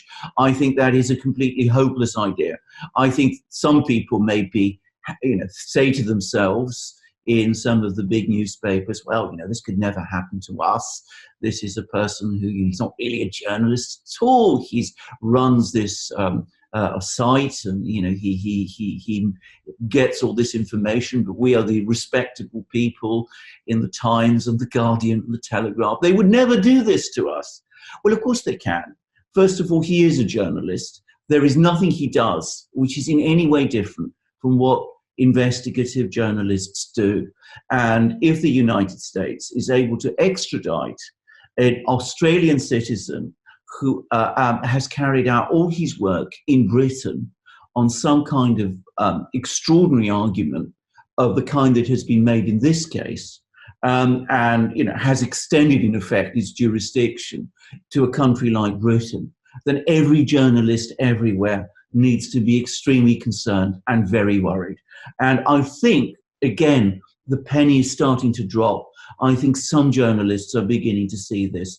There was a very interesting article in The Guardian by Roy Greenslade, who is one of the Guardian's, I think he's on the editorial team, and he's now apparently trying to mobilise editors of national newspapers in Britain to put out a statement. I think he's running into some resistance, but it's an indication, I think, that some journalists are starting to see that this is a very dangerous precedent and one which would certainly apply to them.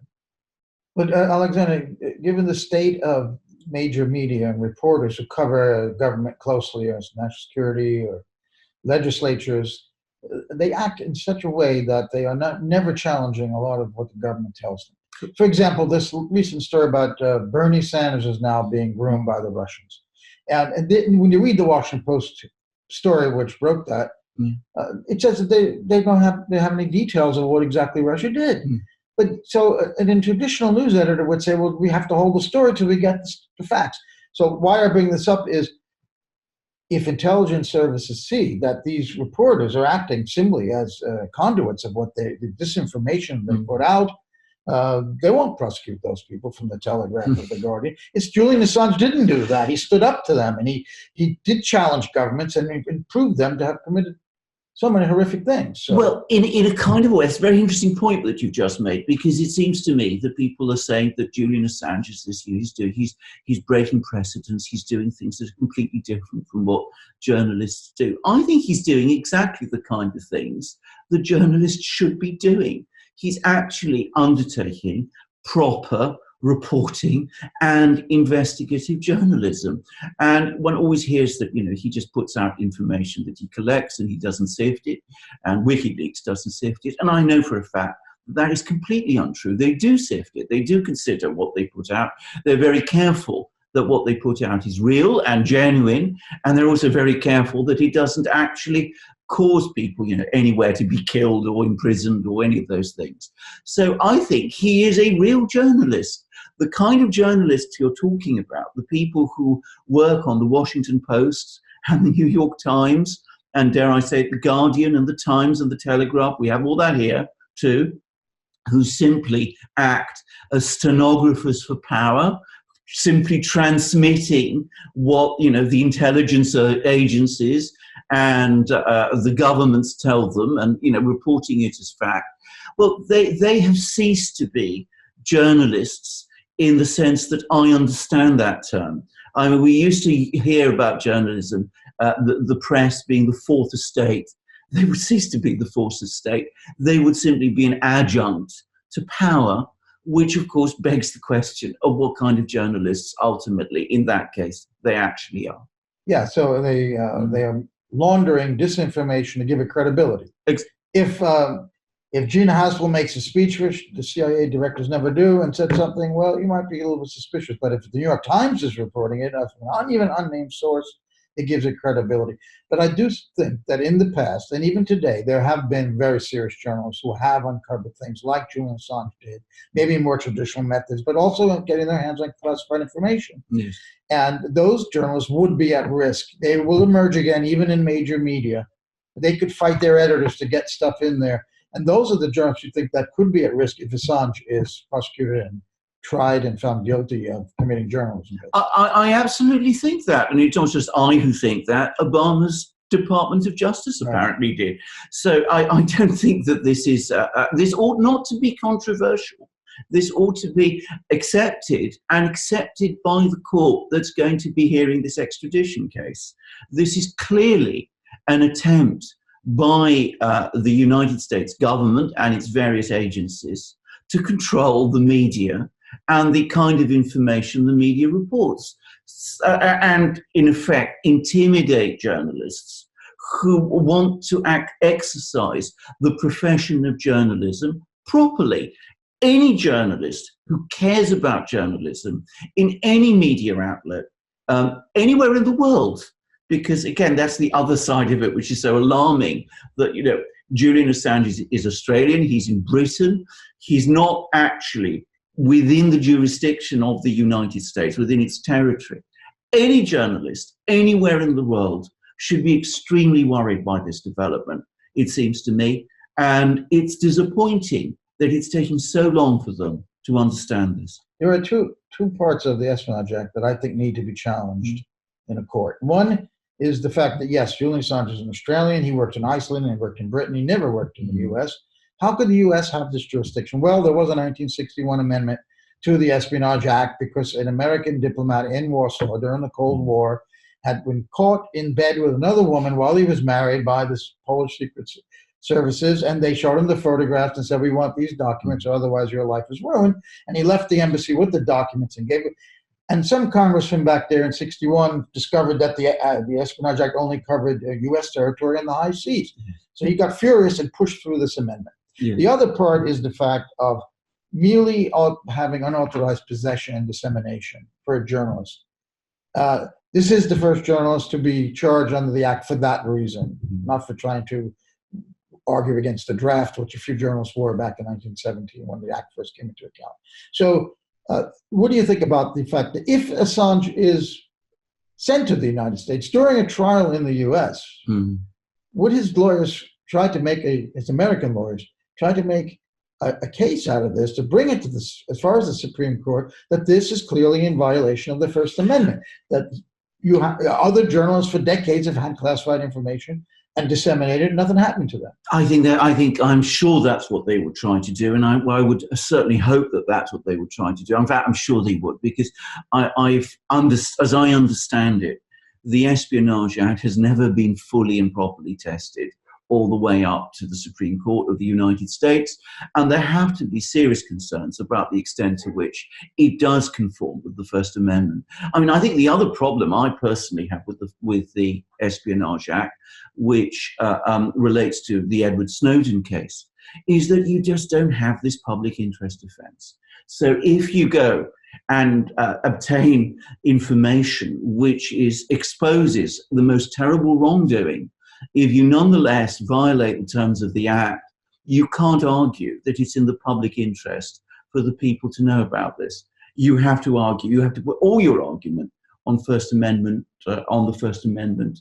And that's a very difficult position for journalists. And I certainly think that if it's going to be used against journalists, which perhaps it shouldn't be anyway, but if it is, and if it's going to be used against whistleblowers like Edward Snowden, then there absolutely has to be a proper public interest defense, as you would find in most countries. I mean, it exists in Britain, for example. Yeah, that is a very serious issue. My last question to you is the one I asked Catherine just before, whether the Harry Dunn case and this other British businessman that Priti Patel sent to the U.S., that the anger over the Dunn case, you said earlier that the courtroom is not impervious to what's going on outside, that the society can influence a judge. Will that have any influence, the anger that's linked over this Harry Dunn case, any impact at all? Yes. Giving some backbone to Britain. Yes, it will. I mean, and to the courts, and it will make people within the courts feel, to some extent, that there is sentiment out there. It does matter. I mean, the fact that jurists from around the world are writing letters about this, that journalists are complaining, the doctors are complaining. It has such a bad image for the British legal system, of which judges here are extremely proud. I mean, they believe, rightly or wrongly, that they are, the fountain of the common law and the country which has established the whole concept of due process and rule by law. They may be somewhat misguided in those beliefs, but they do generally have them, and it will influence them. I think there's also something else to say, which is that, of course, in cases of this kind, often the kind of judges, and this is perhaps more true in the High Court than in the Woolwich Court, where Julian Assange is going to be tried now, but almost the best kind of judge to have is the conservative judge who is instilled in the law, who really, if you like, has an almost priestly attitude to the law. There are indeed, by the way, very much such people, because those sorts of people will say to themselves, I am a judge. I am here dealing with a case which is manifestly wrong. Whatever the pressures on me from the government, I am not going to be the judge who is going to go against the law and twist and corrupt and pervert the law, which I am here to uphold. And I know perfectly well that if I do that, if I do pervert the law in that way, then both the legal tradition and the general sentiment of the legal world and the legal community, and beyond that, of society as a whole, will not forget me or forgive me. And you have those kind of judges.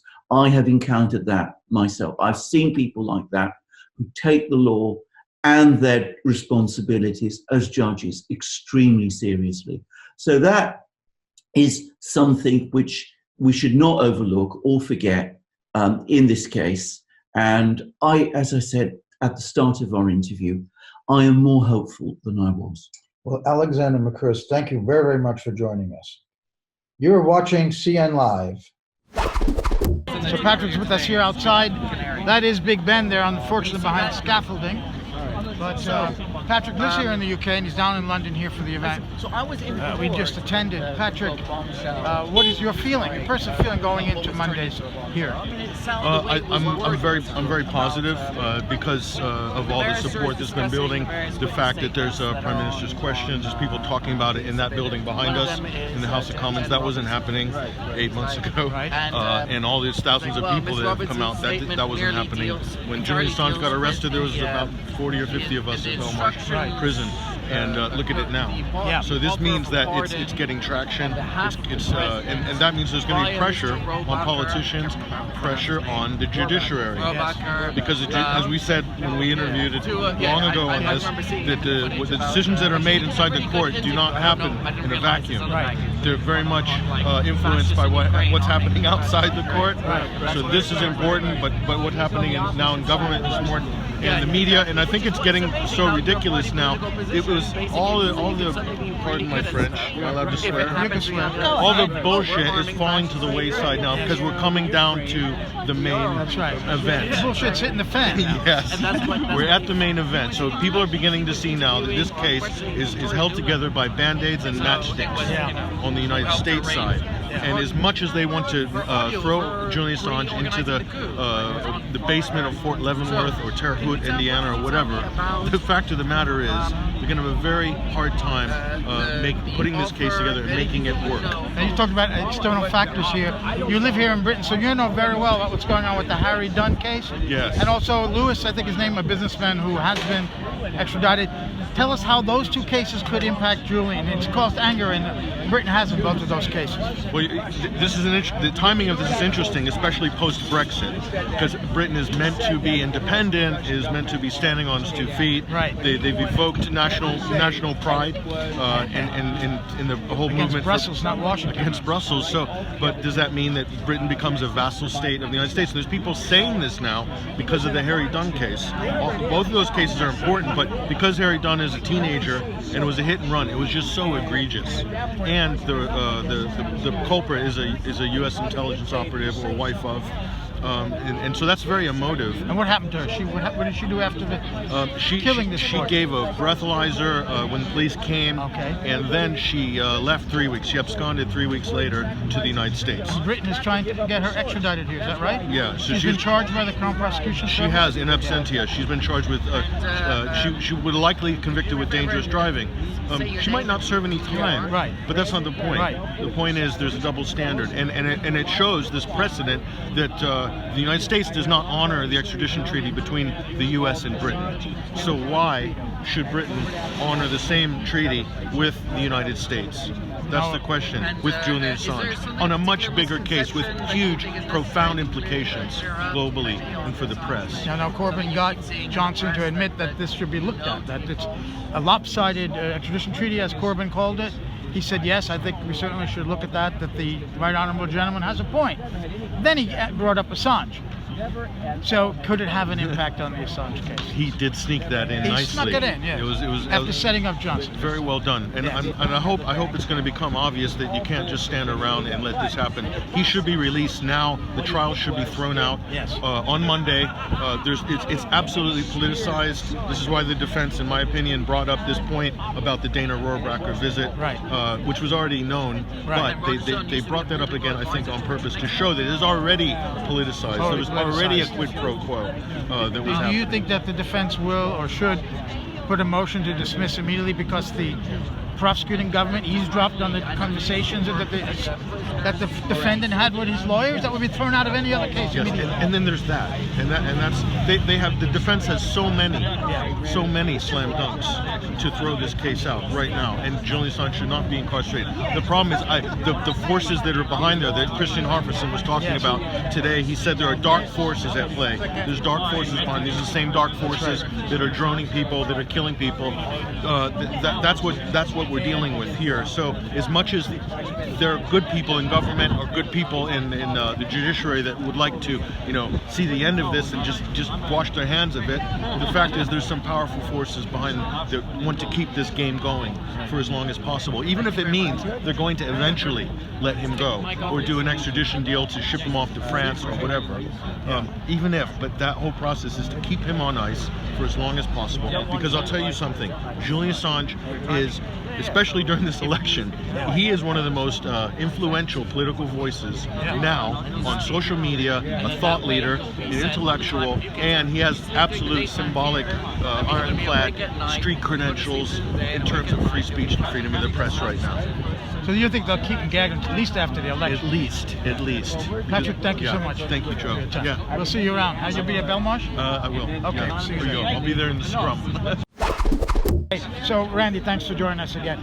Just it's give a us pleasure. Okay. You know, it's I a like pleasure doing to ask your you. show. Oh, thank you. Tell us the Rohrabacher story in relation to the so-called pardon from your point of view and your involvement. All right, this is a complicated deal, right? I believe that Rohrabacher, when he went in there with Charlie Johnson, who was a nutcase, all right, Charlie Johnson went in with him. He makes that guy Alex Jones look like a model, all right? Charlie Johnson with the conspiracy stuff. So at any rate, he went in. I had a little exchange with Julian about that. I said, how the fuck did that guy get in there, right? He's, when you say in there, you mean the embassy? He got in with Rohrabacher, all right? So Rohrabacher definitely told him, I'm believing everything that Garzón said yesterday. He said the other day that we have proof. Well, the proof I'm guessing is that they have the video and the audio from UC Global, all right, that will adduce to that. So Rohrabacher goes in, and I'm sure the president who set up Pompeo with Bill Binney, right? He's looking to get clear at that point when there's a lot of heat with the Russiagate stuff, right before it petered out. There's a lot of heat, and so he probably told him, go ahead and tell a guy, or he had his imprimatur to do it. I believe. You believe that? I actually believe that. Yes, and a Rohrabacher wouldn't be boasting like that. So says, look, you tell us that it's the other guys. Now, Julian, he knows who gave it to him, but he's never going to tell. So they put him in this box there at that point. If he says it's somebody else, then he has to expose them. Yeah. So he's not going to say anything. Now the media picks that up, saying that Julian won't cover up. This is what Daily Beast said, won't cover up for the Russian hacking and the infiltration of the campaign. All right, that's complete bullshit. The way they distorted that. Right. But I do believe Rohrabacher did make the offer. I do believe it's on the UC Global. God damn it! I'm tired, man. It's a long flight. My mouth is dry. So I think that this is going to play out in the next few days. And but Rohrabacher never got to talk to Trump. Jim Kelly, the chief of staff, stopped him. Right. Rohrabacher told that to Bob Perry and Ray McGovern at dinner at that time. I couldn't get in, and he's repeating that now to Isikoff and to other individuals. Yes, right. But he did get in there. He did get into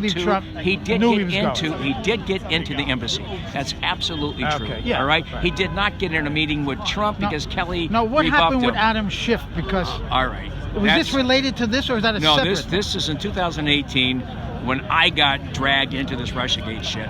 I was invited with this fleeting celebrity because of Russiagate. Instead of my comedy, I get invited to the White House Correspondents' Dinner. So I'm there, and they introduced me to Adam Schiff. And Schiff takes me aside and says, I need to talk to you. So they set up a meeting in D.C. With Schiff about a month and a half later, and I went there. And before I went, I talked to somebody that's with Assange. He'd been cut off at that point, back in March, right? So we're talking about April. Yeah. So they said, go ahead, make the offer. How come you've never interviewed Julian on this Russiagate thing? How come the House Intel Committee hasn't taken the initiative? Right. The person that's supposedly behind this, go over there and interview him. So they just they picked out what they wanted to hear. They asked me questions, and I said, look, guys, you're wasting your time with Stone. Yes. I said, you're wasting your fucking time going after Stone. Stone had no contact with Julian Assange. I said to that entire crew there, nothing with Assange at all. So he's making that up. So, I mean, I got proof that he makes things up all the time. Right. So they didn't want to hear that. They wanted to hear Roger actually, because if he had any kind of connection, he wouldn't be telling anybody. So now I didn't say anything. 2 weeks goes by. What happens? I go into to do Ari Melber's show. Right? MSNBC. MSNBC. I do Ari Melber's show. Not to talk about this, but at the end of it, that came up about Schiff. And I said, well, Schiff, Assange has invited Schiff to go over there and interview him. How do you know that? I said, because I delivered the message, right? From somebody, because Assange was cut off at that point. And so he says, this is breaking news, right? I said, what the fuck?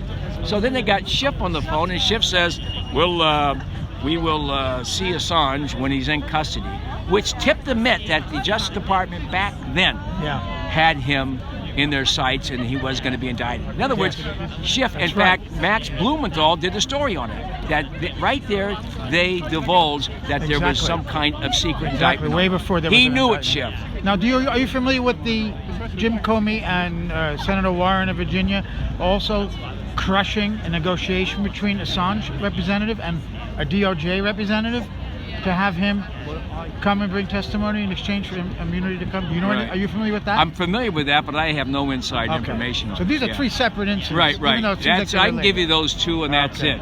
And I can only tell you that I even talked to Roger Stone about Charlie Johnson. He said the guy is a lunatic.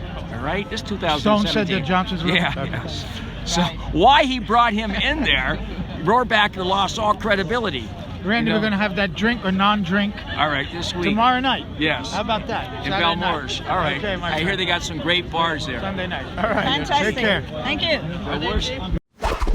And from North Carolina in the United States is Ray McGovern, of course, the familiar face of Consortium News, readers and viewers of CN Live. We're very happy that Ray is with us for a short time to talk about the extradition hearing beginning Monday. Ray, what are your feelings going into this in terms of especially the strategy of the attorneys, which seems to be to try to prove that this is a political case, which of course goes against the extradition treaty between the U.S. and Britain. Do you think they have a fair chance of proving that? Well, I think we can. This latest flurry of press reports alleging that Trump approved Rohrbacher's interview with Assange is false on its face. We have Rohrbacher himself saying that he had no indication that Trump knew of his intended visit or of his visit, and that when he came back, he couldn't get past John Kelly forbidding even any mention to the president of what Rohrbacher had found and what he was proposing. Now, there are a lot of people, good people, who are mistaken on that. I understand that Randi Credico earlier said he thought that Trump knew about it, and has since said, well, no, he was misquoted. So not even Randi stands by that. So that's really important. Trump did not sponsor this conversation between Rohrbacher and Assange. Now, what do I know? I know personally that when Congressman Rohrbacher came back from Moscow, and he couldn't get much resonance, he couldn't get much reporting, and he was wondering, how he can get through to the president. And he knew that that Bob Perry, your predecessor, Joe, and I had not pledged allegiance to the Russiagate myth, and he knew that we were straight reporters, and so he asked us to dinner. And we went to dinner with him at one of these drinking spots up there on Capitol Hill. We didn't drink too much, but he did tell us the whole story. And he told us that, his real frustration was that he couldn't get past Kelly. And I think we know what Kelly is. Kelly is part of the security state, no doubt about it. He couldn't get past Kelly to even inform the president of what Julian Assange is. Ray, Kelly was the chief of staff of President Trump at that time. That's right, but he formerly had the South Command. Formerly had the South Command where torture happened in Guantanamo. So the guy is not a good guy by any stretch. So he wouldn't let Trump even know. That's what we know. That's what Rohrabacher told us, and that's what he's saying now. And more important, he's saying it's not even clear that Trump ever knew that he was in Moscow. So that lays aside that rumor. Now, yes, go on, Ray. Yeah, I'm sorry. Please go on. Okay, so what really happened? Well, there is a set of circumstances very analogous to what is being reported now, and I'll tell you about it because it happened in early 2017. You see, we talk about Ed Snowden's heist of information from NSA, and it was considerable, it was voluminous, it was an awful lot, okay? But nobody talks about Vault 7. Now, Vault 7 comes out of the CIA cyber warrior outfit, okay? And Assange himself has said that the material in Vault 7 is more expensive and more damaging than everything that Ed Snowden brought out into Hong Kong, okay? That's what Julian said.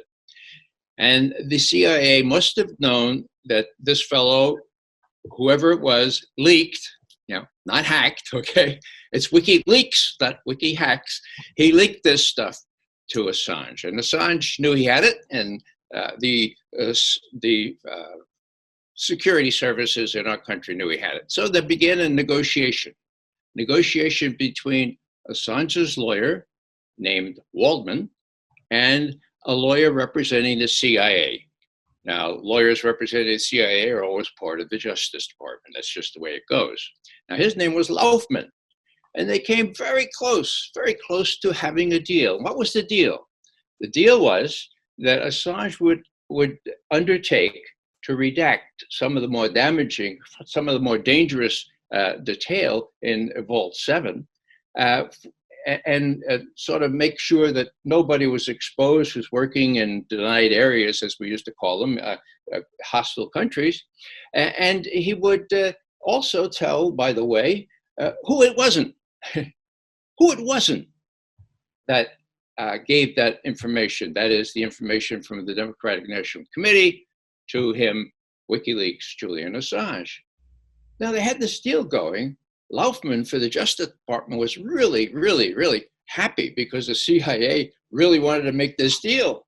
I mean, Vault 7, I asked Bill Binney, who worked on these things, these precise things 10 years ago at NSA, when NSA was giving CIA all this expertise. I asked him, what about Vault 7? And he said, Ray, my God, you have to know that there are 700 million lines of code in Vault 7. I said, Bill, that sounds like a lot. He said, yeah, Ray. Yeah, Ray, you a history major. Yeah, 700 million lines of code. Look at it this way, Ray. $25 per line. Can you still do multiplication? All right. That's how damaging this was. That's all that work down the hole if Julian Assange released it all. Now, on the 17th of March, Julian Assange released one part, which said, one of these cyber tools allows the CIA or anyone to hack into a motor vehicle, a car, and make it go 110 miles an hour and kill the person. Oh, that's interesting. The New York Times published that. Next one said, it allows the CIA to get into a Samsung TV, and even though people in the bedroom or wherever think it's off, it's on, it's recording everything you're saying or everything you're doing, okay? Whoa, that's pretty explosive. The New York Times published that. So that was on the 17th of March, 2017. Why do I say all that? Well, because they were so close to a deal, okay? And we have the text of the deal, okay? We have the agreement between Julian Assange's lawyer and Laufman, working for the CIA through the Justice Department, where Julian would undertake to do these things, and in return, he would say who it wasn't that hacked into or that copied that material from the DNC. Now, what happened? Well, that email which we have, was dated 28 March, okay? It was all signed and settled.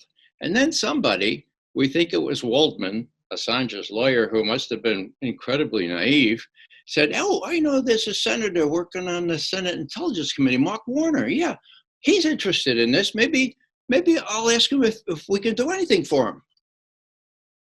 As soon as Mark Warner, senator from Virginia, vice chair of the Senate Intelligence Committee, learned about this deal, he hadn't known about it, he called our hero James Comey and told him, and Comey said, call it off. And Laufman immediately say, it's over. I mean, not Laufman, but the lawyer for Waldman, the lawyer for Julian Assange, was told it's over. So Waldman calls Laufman, he says, I hear it's over. Laufman said, no, that's BS, it's not over. But Laufman hadn't got the word. Okay, so that's the 28th, it was over. And Julian's no dope, he could see what was going on, okay? So what happens? On the 31st of March, Vault 7 Marble Framework is released. Ooh, what's that? Well, that allows the CIA to hack into a computer system or server, disguise who it was that hacked in, and leave little breadcrumbs, little telltale signs, like in Cyrillic, to disguise and misappropriate who actually hacked in. Whoa! So Julian releases that on the 31st of March. Was it New York Times too? As usual, New York Times goes to Washington, the CIA or the White House says, oh my God, should we publish this one too? This is even more electric. And they say, no, don't say a word about it. And so if you depend on the New York Times for this, you don't know a word about Marble Framework. And Marble Framework, we think, that is, we veteran intelligence professionals for sanity, we think that tool was used for these Russian breadcrumbs that creep up into these cyber things that facilitate blaming Russia for a hack when we can prove it was no hack, it was a leak to WikiLeaks, not to WikiHacks, okay? So this whole thing is really, really damning because it shows that Comey and Mark Warner, senator from Virginia, were far more interested in keeping this hoax alive and keeping Assange from telling anybody how it was that it wasn't the Russians or any other state power. They were more interested in making sure they kept the lid on that than they were on wasting the CIA's, $700 million times $25 worth of cyber tools and endangering CIA assets abroad, human assets and technical assets. That's what drives all this, and it's an incredibly damaging tale. Now, we rely on John Solomon for a lot of this, who had terrific contacts, and I want to just give him a hat tip, because were it not for him doggedly seeking out these details and getting, as I said before, the text of the email from Assange's lawyer, Waldman, to the Department of Justice lawyer, Laufman, it's right out there. It's dated the 28th of March. That's what screwed up the whole thing. Julian got onto it and said, all right, you guys, you're not going to play ball. We'll release this. Now, one last point here. It's very interesting and very important. 31st of March, 2017. What happens less than 2 weeks later? CIA Director Mike Pompeo gets up for a think tank in Washington, and he says, Julian Assange is a demon. Now, don't laugh. Pompeo apparently believes in demons, okay? He says, look, Julian Assange is a non-state hostile intelligence agency. That was on the 12th, or no, the 13th of April, okay? So 2 weeks after Julian released that very damaging part of Vault 7 called Marble Framework. And then, of course, right after that, the Ecuadorian government was leaned upon very hard with promises of IMF loans and everything else if they would circumscribe Julian's access to the rest of the world, which they did. And about a year later, he was unceremoniously, and that's why I wear this beard, to express solidarity with how he looked in his disheveled state, unceremoniously pulled out of the Ecuadorian asylum there at the embassy in London. So this analogous story is the more important one, and I can see my old friends in the security services leaking just enough of this other story to conflate it with the news stories and make it appear that the president himself sent Rohrabacher to Moscow to get Julian Assange to say, no, it wasn't the Russians. And of course, as most of you know, Julian Assange said it wasn't the Russians. He didn't send him to Moscow. I have to interrupt you. He sent him to London, to the Sorry, it was to London. Yeah, sorry about that. Yeah. That would make it a wholly different story if he went to Moscow. No, you got a story, Joe. Sorry. Yeah. You could have said Tokyo, but you said Moscow. Okay. Yeah. Sorry. Yeah, it was London, of course. And Rohrabacher, of course, was really down in the mouth. You know, he's described as a pro-Russian person. All he is an objective sort of fellow who happened to chair one of the key committees in the House. And, you know, he was just really frustrated. How can I get past John Kelly? Well, in the end, he couldn't get past John Kelly. But this whole business stinks to high heaven, and it looks very much, you know, the timing of it looks very much like they're trying to put the screws to Assange and to prove that Assange was trying to exculpate the Russians, whereas they were the real deal. Now, the corollary of all this, it's very important. Seth Rich, okay, who's he? Well, he's the prime candidate for the insider within the DNC, the Democratic National Committee, to have leaked. That is, you put a thumb drive in a computer, right? And you copy it, and you can copy it at 3 times the speed as you could hack it, okay? That's one piece of technical evidence we have, okay? So, Seth Rich, what about Seth Rich? Well, it turns out that the FBI had a FOIA, Freedom of Information Act request for any material on Seth Rich. They said, oh, we don't have any. And it turns out that in answer to another FOIA, there were lots of stuff, not buried in the text, but subject line, Seth Rich. So why would the FBI lie about Seth Rich? I want to ask you, Ray, about another incident. You may know nothing about it, but there was also a case where apparently Julian Assange offered to come to testify to Congress if he got immunity, and Adam Schiff, the then ranking member of the House Intelligence Committee, said that the U.S. would only speak to Assange if he was in custody. And that was well before, of course, the indictments were released. So he was already aware that they were going to indict him, it sounds like. Yeah. How does that play into what you're saying? That's a totally separate issue. But the overall question I asked you was, is this a political case? And if so, does the Assange defense team have legs to stand on to say that this violates the extradition treaty between the U.S. and Britain? I didn't hear the last part, Joe. Would you? Is this a political case? The thing that you've just discussed, the issue with Schiff, the fact that the Queen has Queen spokeswoman said that the Queen will not involve herself in the Assange case because it's a political matter. I think that was handing the defense an incredible bit of evidence there. So all of these stories together seem to show that Assange's case is political. Isn't that right, Ray?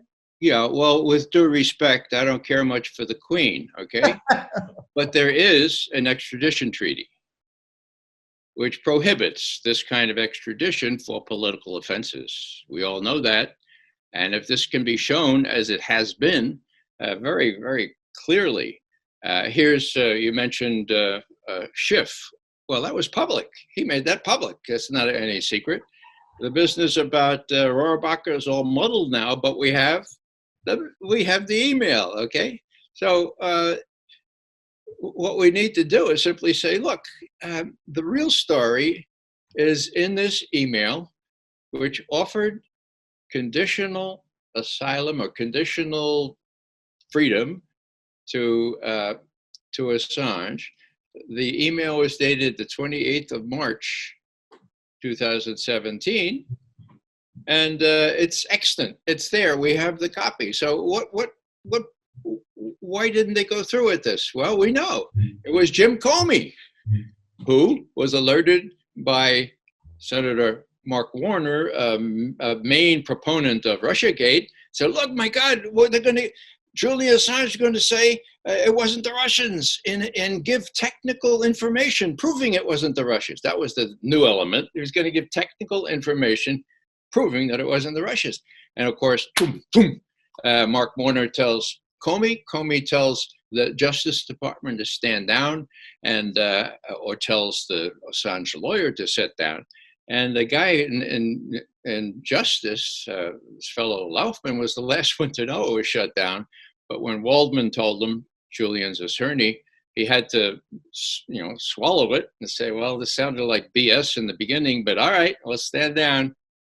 3 days later, we have the most explosive revelation from Vault 7, which was Marble Framework, which Bill Binney and I believe, likely was responsible for the Russian breadcrumbs, the Russian footprints. We've been seeing a lot of stories in the press, bringing up this Rohrabacher issue, and those stories are mentioning that Assange's lawyers are claiming that that Rohrabacher was approved by Trump. Do you have any idea if that, is that something his lawyers are actually saying? And if so, why do you think that is? Why are they alleging that? Well, it's the old resuscitation of Russiagate. I mean, pure and simple. I mean, who would be the guy to go to find out the answer to that? Oh, I would say maybe Rohrabacher. What did he say 2 days ago? Hey, I'm not even sure the president knew about this. Now, that suggests to me that maybe Rohrabacher sent a courtesy little thing. Hey, Mr. President, I'm going to blah, blah, blah. But he never got any response to that. And of course, when he got home, he couldn't get to see the president. Part of this whole thing is, who is John Kelly? Who's he working for? Is he working for Trump? And Trump has access to this information from Rohrabacher, and he won't let him hear it? I mean, this is part and parcel of how what I call the national security state knows far better than Trump or the president, whoever he is, what's best for the country. And that's the real insidious thing here.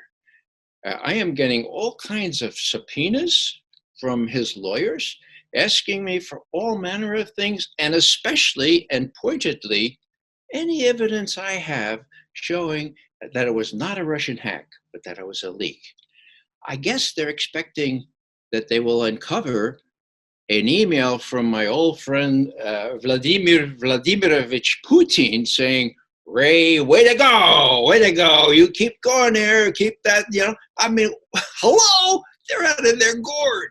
And so I'm resisting these subpoenas. I think they're obscene, and there is some defensiveness here.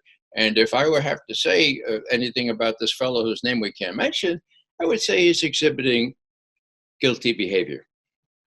It's a very interesting point. But to clarify my first question, I guess what I'm trying to ask is this a case where the press is misrepresenting what Assange's lawyers are alleging, or are Assange's lawyers essentially alleging something that for all intents and purposes isn't true? Okay, I have no specific information on that because I have not been able to secure a real copy of the text of Jennifer Robinson's remarks. I have what Fitzgerald, one of his lawyers, says about them. But, it's not a big thing. Everybody's confused about this. Yeah. Lawyers don't keep up with consortium news as they should. And so they could make a mistake like this. Hopefully they'll correct it if it was a mistake. The alternative explanation, of course, is that it was garbled, that there are ellipses, and there are ellipses, at crucial places, and it could be a whole kind of a whole cloth sort of thing operation by the mainstream press. Yeah, I mean, it would hardly be shocking if that was the case. We'd be shocked. Thank you, Kristinn, very much for being here in London to accept the Gary Webb Freedom of Press Award presented by the Consortium for Independent Journalism and the publishers of Consortium News. It reads, 2020 winner, Julian Paul Assange, journalist, publisher of WikiLeaks, for bravery in the face of a grave threat to freedom of the press and for journalistic accomplishments in revealing crimes of the state. I present it to you, Kristinn. Thank you. It's an honor. It's a really great appreciation of Julian's work. It's quite important for him to get this support, acknowledgement. So I will present him. I probably will not be able to take it inside the prison to Belmarsh, but I will tell him. Hope I can get a picture of the placard for him. Thanks a lot. You'll give it to him when he's free. Yeah. Thank you, Kristinn. Thank you. Wonderful, thank you. Thanks, Grace. Get out your notebook.